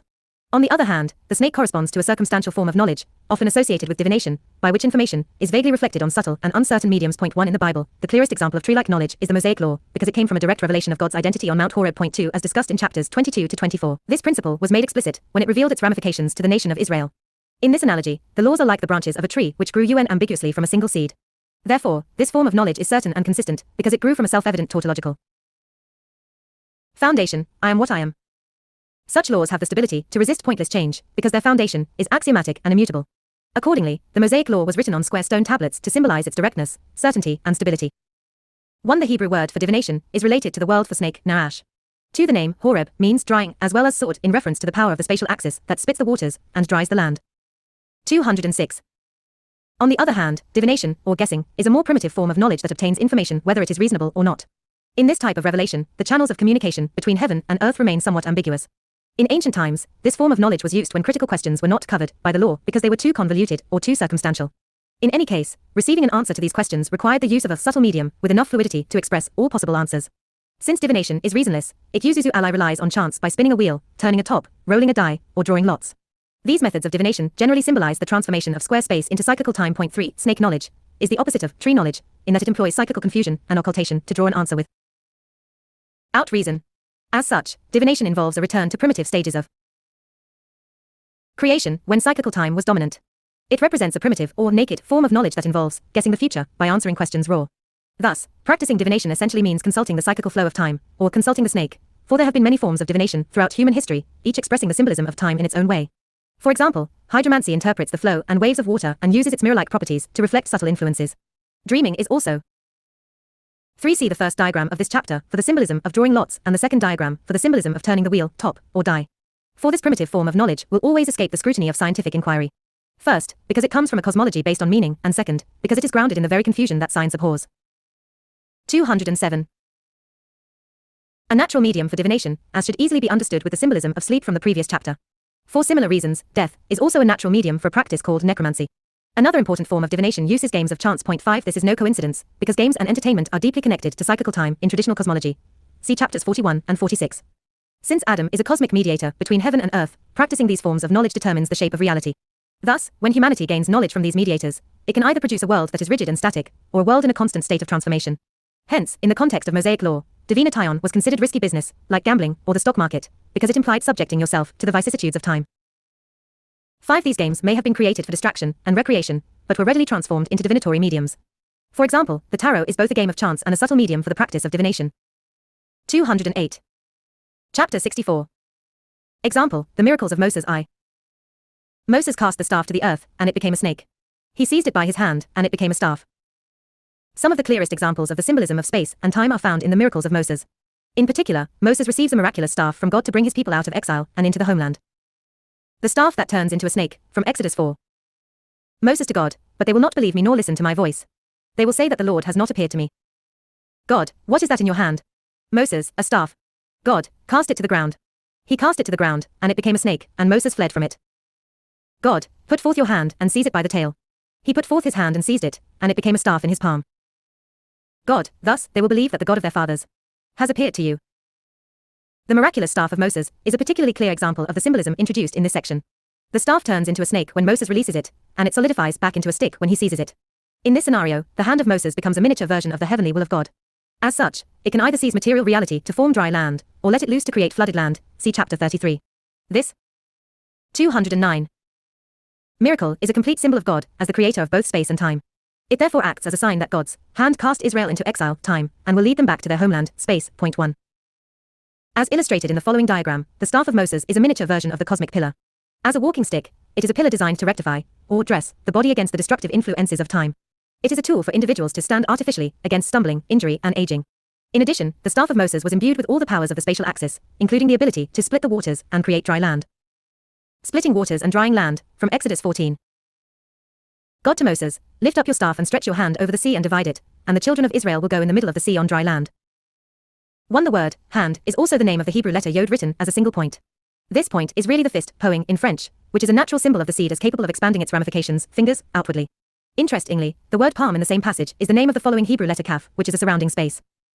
210. The pillar of cloud removed from before them and stood behind them.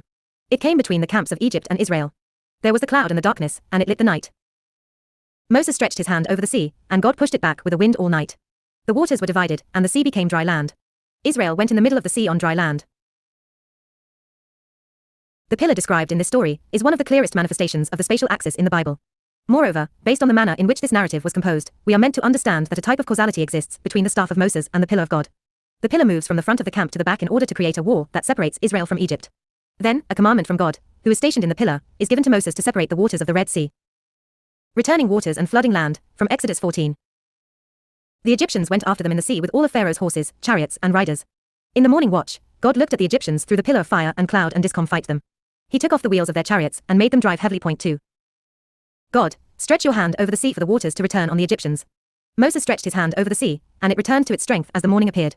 The Egyptians fled, but God overthrew them in the middle of the sea. In the passage above, the waters returned to their natural condition to flood the Egyptians. Here too, there is a causal link between God's pillar and the staff of Moses, because God commands Moses from within the pillar of fire and cloud. 2. The rider falling from his horse is a typical symbol of overturning a hierarchy. It means losing the agreement between heaven, the rider, and earth, the mount. The wheel falling from the chariot refers to losing the agreement between time and space. See chapter 40 for the symbolism of the chariot. 211. In general, the powers of the staff are miniature representations of the powers of the spatial axis. These are symbolized in the following ways in the context of the Bible. 1. As a tool that establishes space by removing waters, or halting time. 2. As a guidepost, or shepherd staff, that leads a group from exile to homestead. And 3. As a pillar or cane that supports space against time. 3. 1. Establish space equals remove waters. 2. Lead home equals bring out of exile. 3. Support space equals resist time. God went before them by day in a pillar of cloud to lead the way. and by night in a pillar of fire to give them light. Exodus 13 verse 21. In the narrative of the Exodus, the cosmic pillar builds a stable environment by balancing the highs and lows of cyclical change. An aspect of cloud counters the heat of the day, and an aspect of fire cone tears the cool of the night. This is an example of halting time, by which the natural cycle is artificially fixed by a pillar which keeps opposites balanced. Whenever the cloud lifted from the tent, the children of Israel journeyed, and wherever the cloud settled, the children of Israel made camp. Numbers 9:17. 3. In the book of Joshua, the spatial axis is also symbolized by a spear during the conquest, seizing of Canaan. In this case, Joshua defeats his enemies by extending a spear, after which they are hung on the tree. Joshua 8 verses 26 to 29. In another context, Joshua bids God to halt time, and then the enemy is again hung on trees. Joshua 10 verses 12 to 27. 212. As quoted in the previous passage, the pillar of God was the principle that guided Israel towards the homeland and established their camps in the wilderness. The camp comprised 12 tribes stationed around the pillar in 4 distinct subgroups, each facing a specific cardinal direction. See Numbers 2 and 3. This structure is a conspicuous example of establishing square space against cyclical time. Point 4. In general, these various symbols are expressions of the same cosmic truth at different scales of reality. By virtue of Moses receiving the image of God, his staff also became a miniature image of God's cosmic staff, the spatial pillar. For the 12 tribes or staves also correspond to the 12 months, which are cyclical in nature, according to the moon. However, in settling their camp, these 12 tribes were bound and fixed to the 4 directions of space to form a square. 213. Chapter 65. Example, the miracles of Moses 2. Moses took his hand out of his chest, and it was leprous. He took it out again, and it was flesh. The miracle paraphrased above immediately follows the first sign given to Moses by God, the staff that turned into a snake. As will be demonstrated here, the second sign comes in parallel with the first sign as a different manifestation of the same metaphysical truth. The hand that turns into sickness, Exodus 4 verses 6 to 8. God, now bring your hand into your chest. He brought his hand into his chest, and when he took it out, it was leprous like snow. God, return your hand to your chest. He returned his hand to his chest, and when he took it out, it had returned to flesh. God, if they do not believe the voice of the first sign, they will believe the voice of the second sign. When interpreting the meaning of the second sign, it is important to look at it from a spiritual perspective rather than a materialistic one. The disease called leprosy at Sarath, in the passage above, does not refer to the bacterial infection referred to as Hansen's disease by modern medicine. In general, the definition of sickness and disease in 214. Biblical cosmology is much wider than the scientific definition, because it is based on meaning rather than mechanism. Point 1. As illustrated above, the concept of disease is synonymous with the concept of time in biblical cosmology. It is a manifestation of change, transformation, when experienced at the human scale. It is the inability to maintain the body's structural integrity, as the identity gradually loses its grasp on the flesh of the body. This is often the result of sin, through contamination from the outside, either by toxic food or exposure to foreign substances. See chapter 58. According to this interpretation, the symbolism of disease in the second sign is related to the symbolism of the snake in the first sign. They are both symbols of time in the sense that they are influences of flooding and transformation. These analogies between disease and time are made perfectly clear in the following descriptions of leprosy at Sarath from Leviticus. Death and disease on different scales of reality, Leviticus 13 to 14. The priest shall look at the plague in the skin of the flesh. If the hair in the plague has turned white, and the appearance of the plague is deeper than the skin of the flesh, it is the plague of Sarath. When the plague of Sarath is in a garment, whether it be a woolen or linen garment, or in anything made of leather. If the plague is greenish or reddish, it is Sarath. 1. The statement, listen to the voice of the sign, from the previous passage implies that miracles are the written words of a cosmic language. The sign is the mark, and the voice of the sign is the meaning hosted by the mark. 215. When I put the plague of Sarath in a house, he the priest shall look at the plague. If the plague in the house's walls is sunken greenish or reddish and the appearance is deeper than the wall, then it is the plague of Sarath. As described in these laws, the disease called Sarath is a manifestation of flooding on 3 different scales of reality. It can potentially disintegrate the flesh of a body, the textile of a garment, and the walls of a house. In general, Sarath represents the cyclical influences that unravel the fabric of space and return it to its primitive nakedness. Point 2. Miriam's disease and exile from the camp, from Numbers 12. Miriam and Aaron spoke against Moses, because of the Ethiopian woman he had taken. Has the Lord spoken only with Moses? Has he not spoken with us as well? God, if there is a prophet among you, I make myself known to him in a vision and speak with him in a dream. Not so with my servant Moses. He is trusted in my entire house. With him, I speak mouth to mouth and clearly, not in riddles, and he sees the image of the Lord. Why were you not afraid to speak against my servant Moses? The anger of the Lord burned against them, and he departed. When the cloud turned from over the tent, behold, Miriam had Sarath like snow. 2. The symbolism of the dancing plague of 1518 is easy to understand from the spiritual perspective, because dancing, disease, and death are all manifestations of the influence of cyclical time. 216. Aaron, please, do not lay sin upon us for that which is our foolishness, and that which is our sin. Let her not be as a dead one, exiting its mother's womb with its flesh half eaten, in stillbirth. God, she shall be confined for 7 days outside the camp, and afterwards she may return. The narrative of Miriam's exile is a translation of Moses' second sign on the communal scale. In this case, Miriam exposes the discrepancy that Moses married a foreign woman. In so doing, she undermines the hierarchy founded on Moses and demands that she be recognized, on her own merits, as a valid mediator between heaven and earth. By exposing the discrepancies of her brother, Miriam ironically exposes herself as unsupportive and subversive to the divine hierarchy established through Moses. As a result, she is afflicted with the disease of Sarath and must be exiled from the camp for 7 days, a full cycle. In this context, Miriam herself represents the diseased flesh of this communal body, which must now be cleansed naturally by a cycle of renewal. Point 3. With Moses, I speak directly and clearly, not in riddles, and he sees the image of the Lord. Importantly, the relationship between time, divination, and disease is quite explicit in this narrative. Moses is a direct mediator of revelation, whereas Miriam is a medium of divination via obscure. 3. One of the reasons white Sarath is associated with snow is that snow readily melts into water. It symbolizes dry land, of flesh about to return to primitive fluidity. 217. Riddles and dreams. In the Bible, divination is only acceptable when it complements or completes direct revelation as a form of circumstantial knowledge. Otherwise, it is forbidden by Mosaic law as an influence of flooding, exile, disease, and death. 218. Chapter 66. The symbolism of clothing and costumes. God made garments of skin for Adam and his wife, and then he clothed them. At its core, clothing symbolizes the artificial rectification of the natural world, making it a miniature version of space. However, as will be discovered in this chapter, the basic concept of clothing can also be transcended to encompass the reality of time, making it a complete microcosm of creation. The purpose of regular clothing is to cover nakedness, in order to clearly express the intentions of the head.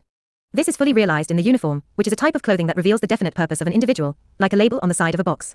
Thus, we may recognize the judge, soldier, priest, king, or anyone who has been appointed.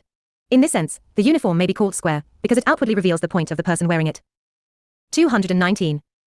Like anything else, regular clothing can be subverted with the opposite intention. Hence, the disguise is a type of clothing meant to fool and deceive others. It does so by first hiding the point and then exposing nakedness. This usually happens in the playful context of the carnival for trickery, distraction, and recreation. In that case, the mask is a significant part of the disguise, because it encapsulates the idea of hiding the identity. Point 1. The disguise also exists in the workaday world for the purpose of treachery, subversion, and revolution. For instance, this is the way of the spy who exposes the nakedness of the land, Genesis 42 verse 12. Along with the turncoat, the status of the spy is eternally ambiguous, on all sides, because spies easily become double agents by the nature of their occupation. God made garments of skin for Adam and his wife, and then he clothed them. In the story of the fall, the double symbolism of clothing can be found in the animal skins that God gave to Adam and Eve. Wearing such garments can be interpreted on either side of the equation: 1. The artificial dominion over the animal, and 2. Succumbing to animal instincts. Thus, humanity rectifies material reality with reason, but also renews itself with primitive nature. You shall make fringes on the 4 corners of the garments, with which you clothe yourself, Deuteronomy 22 verse 12. As illustrated in the following diagram, the traditional garment, prescribed by Mosaic law, included fringes called tzitzit at its edges. This type of clothing represents the sacred covenant between artificial space and the primitive flow of time. In accordance with the symbolism. 1. In the context of Halloween, dressing in risque, or ironic versions of uniforms, or disguising oneself as a monster, revenant, or zombie are all examples of hiding the identity to expose nakedness. See chapter 62. This notion is also found in the masquerade ball to indulge in decadence without social repercussions. 220. Of the Sabbath, the fringes of the garment keep the textile from unraveling by allowing loose threads at the margins. Point 2. The law that prescribes the fringes in the book of Deuteronomy comes right after a verse which forbids the mixture of fabrics called shatnez in regular garments. You shall not wear a mixture of wool and linen together. Deuteronomy 22 verse 12. Importantly, the law that prescribes fringes is often interpreted as an exception to the previous rule, which means mixing is permitted and perhaps even encouraged at the margins of the textile. In general, such garments are representations of the Garden of Eden because they harmonize the artificial consistency of space with the natural completeness of time. 2. In other ancient cultures, similar fringes were included on leather clothing to channel the waters away from the garment, very much like the gutters, the gargoyles of a building. See chapter 51. 221. Chapter 67. The symbolism of the eyes. The eyes of both of them were opened, and they knew that they were naked. The eye is a symbol of knowledge in biblical cosmology because of its relationship with light. Of course, as mentioned in chapter 10, the ancient concept of light as beams of meaning has nothing to do with its materialistic counterpart as beams of particles. Thus, according to ancient emission theories of optics, the eye emits its own ray of light which pierces the darkness to identify objects in the world. This archaic understanding of vision parallels Adam's ability to name the animals in the Garden of Eden. Hence, in the diagram above, the snake of water symbolizes the limits of Adam's ability to catch eagle eyes. Indeed, God asked Adam to name the birds of the heavens and the animals of the field, but not the fish of the sea, Genesis 2 verse 19. Accordingly, the snake is referred to as the most subtle of the animals of the field, which makes it an embodiment of the limits of dry land. 222. Both eyes were opened, and they knew that they were naked. With a proper understanding of the eye, the verse above can be interpreted in 2 complementary ways. First, opening the eyes means extending one's field of vision beyond its regular scope, see the image below. Second, opening both eyes means awakening a type of vision that perceives newly discovered territory as strange, vague, and confused. This comes in parallel with the notion that the snake tricked humanity into eating poisonous food, a foreign substance that cannot be integrated by the identity. This failure to identify exposes Adam's usual categories as incomplete and artificial. It awakens another type of vision that gives preeminence to the natural world. This also corresponds to hallucinatory visions induced by the consumption of toxic substances. As shown in the following diagram, there is also an important polarity in the symbolism of the eye that closely parallels the duality of time and space. The right eye may be described as positive, affirmative, or imperative in the sense that it successfully imposes meaning upon reality. The left eye may be described as negative, wondering, or questioning in the sense that fails to identify some aspect of reality. Regular sight, or the right eye, is a conservative or traditional vision in the sense that it always builds on the principles of the past and what has already been established. Conversely, irregular sight, or the left eye, interprets phenomena as strange and wondrous. It abstains. 223. From assigning specific identities and describes the world in terms of strangeness, pre-rational confusion, hybridity, and shape-shifting. The left eye also corresponds to the creative eye, which questions tradition and the status quo of knowledge. It forces innovation and renewal by exposing discrepancies between meaning and fact, theory and practice, law and deed, etc. This second sight also includes the ability to see into the future, to various degrees, and is therefore related to divination. In the ancient world, the heightening of this perception was associated with the shutting down of regular sight. Indeed, the dreaming eye takes over as soon as the workaday eye falls asleep. To a greater degree, blindness was also associated with this second sight, and the development of divinatory abilities. Point 1. As illustrated above, a psychologically healthy human balances these perspectives by maintaining a focused and purposeful vision along with a peripheral vision that appreciates the risks, rewards, and natural beauty that lie beyond familiar space. 1. Even in a world ruled by science, encounters with UFOs and hybrid monsters continue to be reported. Like divination, this level of perception lies beyond the scope of scientific inquiry, not because it has yet to be discovered, but because it can never be clearly identified. UFOs always vanish as soon as they are identified. 224. Chapter 68. Example, grace in the eyes of God. Noah found grace in the eyes of the Lord, he was righteous and perfect in his generation. In the cosmology of the Bible, the transcendence of time and space is symbolized by the perfect balance between consistency and completeness. This equilibrium is referred to as grace in the verse above and is defined in terms of righteousness and perfection.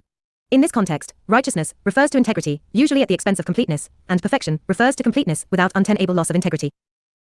Noah finds grace in the eyes of God, from Genesis 6. God regretted making the human on the earth, and it grieved his heart. I will blot out the human that I have created from the face of the earth, humans, beasts, creeping things, and the birds of the air. 225. But Noah found grace in the eyes of the Lord, he was righteous and complete in his generation, he walked with God. Behold, I bring the flood of waters upon the earth to destroy all flesh from under heaven, which has in it the breath of life. Everything in the earth shall perish. But I will establish my covenant with you, and you will come into the ark. By virtue of God's grace, Noah was chosen to withstand the deluge and partake in the future restoration of dry land. In fact, it is precisely because Noah embodied the balance of space and time that he was chosen to transcend that duality. Point 1. Noah found grace in the eyes of the Lord, he was righteous and complete in his generation. As discussed in the previous chapter, the symbolism of the eyes is deeply connected with the archaic notions of space and time. One eye interprets reality with rigor, in terms of sharpness and correctness, and the other eye interprets reality with leniency, in terms of vagueness and wholeness. Hence, Noah is said to have found grace in the eyes of God. In the following passage, Noah sends 2 birds to act as his eyes after the flood. They are both tasked with going back and forth until they return with signs of dry land. This is yet another variant of 1. The words, grace, and Noah are reverse anagrams of each other. In addition, the name Noah means rest or repose, see Genesis 5 verse 29. This establishes a connection between Noah, the quality of grace, and the meaning of the Sabbath. 226. The basic pattern of knowledge discussed throughout this section. The raven never returns with a positive answer, but the dove returns with a sign of dry land, the leaf of a tree, i.e., part of the spatial axis. The raven and the dove, from Genesis 7 to 8. The flood was 40 days upon the earth, and the waters prevailed until all the mountains were covered. Everything with the breath of life on dry land died. But God remembered Noah and the life in the ark. He made a breath cross over the earth until the waters decreased and the mountains were visible. While the ark rested on the mountains of Ararat, Noah sent a raven and a dove which went to and fro until the waters had dried from the earth. The dove came back to him at evening, or at the time of the raven, with a freshly plucked olive leaf. Thus, Noah knew that the waters were abated from the earth. These 2 birds are connected with divination and prophecy too, see chapter 63. On the one hand, the raven is connected to death and cyclical time, because it is a dark bird that feeds on the carcasses of animals. Moreover, the raven is not a kosher bird, so it is unsuitable for food and therefore represents strange flesh. On the other hand, the dove is a kosher bird, which means it is familiar flesh. This implies a capacity to host the breath of humanity. In addition, doves were anciently trained to carry written messages for humans, which makes them analogous to angels as vehicles of language and meaning. 2. The pair of divination stones called Urim and Thummim, bright and complete, appear to be similar in meaning to the dove and the raven in this narrative. 227. On the whole, the concept of grace is the key to the story of the flood. It can be found in the attributes of Noah and in the combined efforts of the raven and the dove. Like the Sabbath, grace symbolizes a covenant between heaven and earth as well as the perfect balance of time and space. 228. Chapter 69. The symbolism of cooking and blood. Noah built an altar to the Lord, and sent up offerings on the altar. As mentioned in chapter 27, the purpose of the altar is to offer up material sustenance from the earth in exchange for information and leadership from the heavens. In other words, the altar is a tool for the construction of the spatial axis. The altar after the flood, from Genesis 8. Noah built an altar to God. He took of every clean beast and bird, and he offered them on the altar as burnt offerings. God smelled the aroma and said to himself, I will no longer curse the ground for humanity, because the imagination of man's heart is evil from his youth. Neither will I annihilate everything alive again. Until all the days of the earth have been completed, seed time and harvest, cold and heat, summer and winter, and day and night, they shall not be annihilated. As described in the passage above, Noah built an altar after the deluge to safeguard the world from the destructive influences of the flood and cyclical time. To appreciate this symbolism, it is important to remember that fire and water were considered opposites in ancient cosmology. Water was seen as the most primitive and natural substance, and fire was seen as a technology that had to be artificially constructed. Point 1. One fire was deeply connected to the tree, because wood was the tool that started it and the fuel that sustained it. Hence, ancient wooden fire-making tools, like the hand drill, fire plow, and fire saw, were symbolic of the axis of space. 229. Like all ancient symbols, the cosmic meaning of the altar was reiterated at different scales of reality. For instance, in the home of each family, the altar was represented by the hearth. At its most basic level, the hearth provided light and heat against the cold, humidity, and darkness of the night. In combination with shelter, the fire of the hearth created a stable environment against the vicissitudes of time. In this sense, it acted as a pillar that artificially fixed the natural environment against the weather and the wilderness. See chapter 64, the pillar of God. The fire was both a deterrent to the wild animals surrounding the camp and a tool for cooking the flesh of captured animals. Point 2. As illustrated above, cooking meat is a process that artificially fixes raw flesh to properly integrate it into the body. As such, it is a microcosm of building space, where bloody meat is a miniature version of flooded land, and cooked meat is a miniature version of dry land. In general, the taboo against eating blood encapsulates the symbolism of kosher food, and the need to rectify raw matter after the fall. 2. The symbolism of hunting and fishing is easy to understand with the diagrams of chapter 61. The animal is captured by the spear or net and then cooked with fire. 230. Every moving thing that lives will be food for you. But flesh with its own life in it, its blood, you shall not eat. Genesis 9 verse 3. You shall not eat with the blood, neither shall you practice divination, and soothsaying, Leviticus 19 verse 26, compared to chapter 63.3. Like all symbols in biblical cosmology, the process of cooking flesh can be interpreted at different scales of reality. At the communal level, this is symbolized by the process of replacing blood vengeance with legal justice. But the blood of your own lives I will require at the hand of every beast or man, even his own brother. Whoever sheds human blood, by humans shall his blood be shed, because Adam was made in the image of God. Genesis 9 verse 5. In this analogy, the concept of blood vengeance refers to a primitive type of justice that requires no artificial legislation, because it occurs naturally from a sense of vengeance. On the other hand, legal justice is based on a fixed set of laws and a hierarchy of judges to decide between quarreling factions. The first is based on the survival instincts of individuals, its own lifeblood, while the second must be artificially constructed as a pillar of civilization. 3. Another such taboo is, do not boil a kid in its mother's milk. Exodus 23 verse 19. This law forbids the confusion of birth and death as a self-negating cycle. 231. Before the establishment of artificial legal systems, individuals were responsible for carrying out personal vendettas. This resulted in social instability, because of the feedback loops of never-ending blood feuds. Indeed, whenever two parties of equal strength are competing, a tug-of-war emerges. One side always manages to get the upper hand, but only until the other side regains the advantage. This is analogous to time in ancient cosmology, a series of equal principles ruling in succession for a limited time on the wheel. In the process of building a civilized society, each individual has to relinquish this primitive form of justice, the instinct of vengeance, in favor of judgment and justice from a higher identity. As illustrated in the following diagram, the first step in this process is analogous to removing the blood of the flesh, and the second step is analogous to eating the cooked flesh. But flesh with its own life in it, its blood, you shall not eat. You shall not take vengeance or bear any grudge against your people. You shall love your neighbor as yourself. Leviticus 19 verse 18. Like all stories in the Bible, the narrative of the flood can be interpreted at multiple levels of reality. God replaces the flood with dry land at the individual, communal, and cosmic scales. This generally means establishing a fixed spatial hierarchy to replace the primitive laws of nature and cyclical return. 232. Chapter 70. Adam's descendants in relation to space and time. Abel was a herder of flocks and Cain was a worker of the ground. As mentioned in chapter 25, Cain and Abel are specializations of Adam's cosmic mediation. Cain inherited the earth, whereas Abel inherited the heavens. Hence, the interactions of Cain and Abel are analogous to the interactions between heaven and earth. This relationship is usually symbolized by a trade agreement in which Cain hosts and feeds Abel on his land, and Abel covers Cain with clothing from the wool of his flock. 1. The relationship between Cain and Abel can also be interpreted in terms of the balance of space and time. In that case, the peaceful cooperation of sedentary farmers and nomadic herdsmen symbolizes the balance of space and time. 1. This also corresponds to a distinction between the nobility and the priesthood. In the Bible, the Levites did not inherit any land. However, a subset of the Levites, the priests who descended from Aaron, inherited the temple, the center of the land, which was built by kingly tribes. 233. Spilled blood and cursed land, from Genesis 4. Cain brought an offering to God from the fruits of the ground, and Abel brought an offering to God from the fat of the firstborns of his flock. God regarded Abel's offering, but disregarded Cain's offering. Cain became extremely frustrated, and his countenance fell. God said to Cain, if you do right, will it not be lifted? However, if you do wrong, sin will be lying in the breach, and its desire will be for you. So you must rule as king over it. Cain spoke to Abel when they were in the field. He then rose up against his brother and killed him. God, where is Abel your brother? Cain, I do not know, am I my brother's keeper? God, what have you done? The voice of your brother's blood is crying to me from the ground. You are cursed from the ground that has opened her mouth to take your brother's blood from your hand. When you work the ground, she will no longer give you her strength, and you shall be an exile and wanderer in the earth. According to the passage above, Cain eventually rose up against his brother and killed him. In other words, he eventually raised matter in a way that was inhospitable and even adversarial to Abel's spiritual mediation. This level of disagreement goes far beyond a discrepancy between material and spiritual mediation. It involves losing the ability to even coexist. Point 2. When you work the ground, she will no longer give you her strength, and you shall be an exile and wanderer in the earth. As discussed in previous chapters, the natural consequences of sin are 1. Losing the guidance and authority of heaven, 2. Losing the power and support of the earth, and 3. Losing the integrity of familiar. 2. As always, these patterns can be interpreted on different scales of reality, as a war of the flesh against the spirit, of the nobility against the priesthood, of a materialistic nation against a spiritual one, etc. 234. Space and then going into exile. In this context, losing the authority of heaven is symbolized by Abel's death, and losing the integrity of space is symbolized by Abel's blood on the ground. As mentioned in the previous chapter, flowing blood is a miniature representation of the flood, which is the natural consequence of a disagreement between heaven and earth. The consequences of sin, wandering or civilization, from Genesis 4. Cain, you have exiled me from the day and the surface of the ground. I will be hidden from your face, and I will be a wanderer and exile in the earth. All that befalls me shall kill me. God, whoever kills Cain, vengeance shall be wrought upon sevenfold. God set a mark, a letter, for Cain, lest anything finding him should kill him. Cain went from the face of the Lord and dwelt in the land of Nod. Cain knew his wife, and she bore Enoch, and he built a city, and called its name after his son. 3. As a consequence of Cain's sin, the fragile balance between time and space that characterized the garden was further lost. On the one hand, Cain became even more vulnerable to the vicissitudes of cyclical time and the influences of death.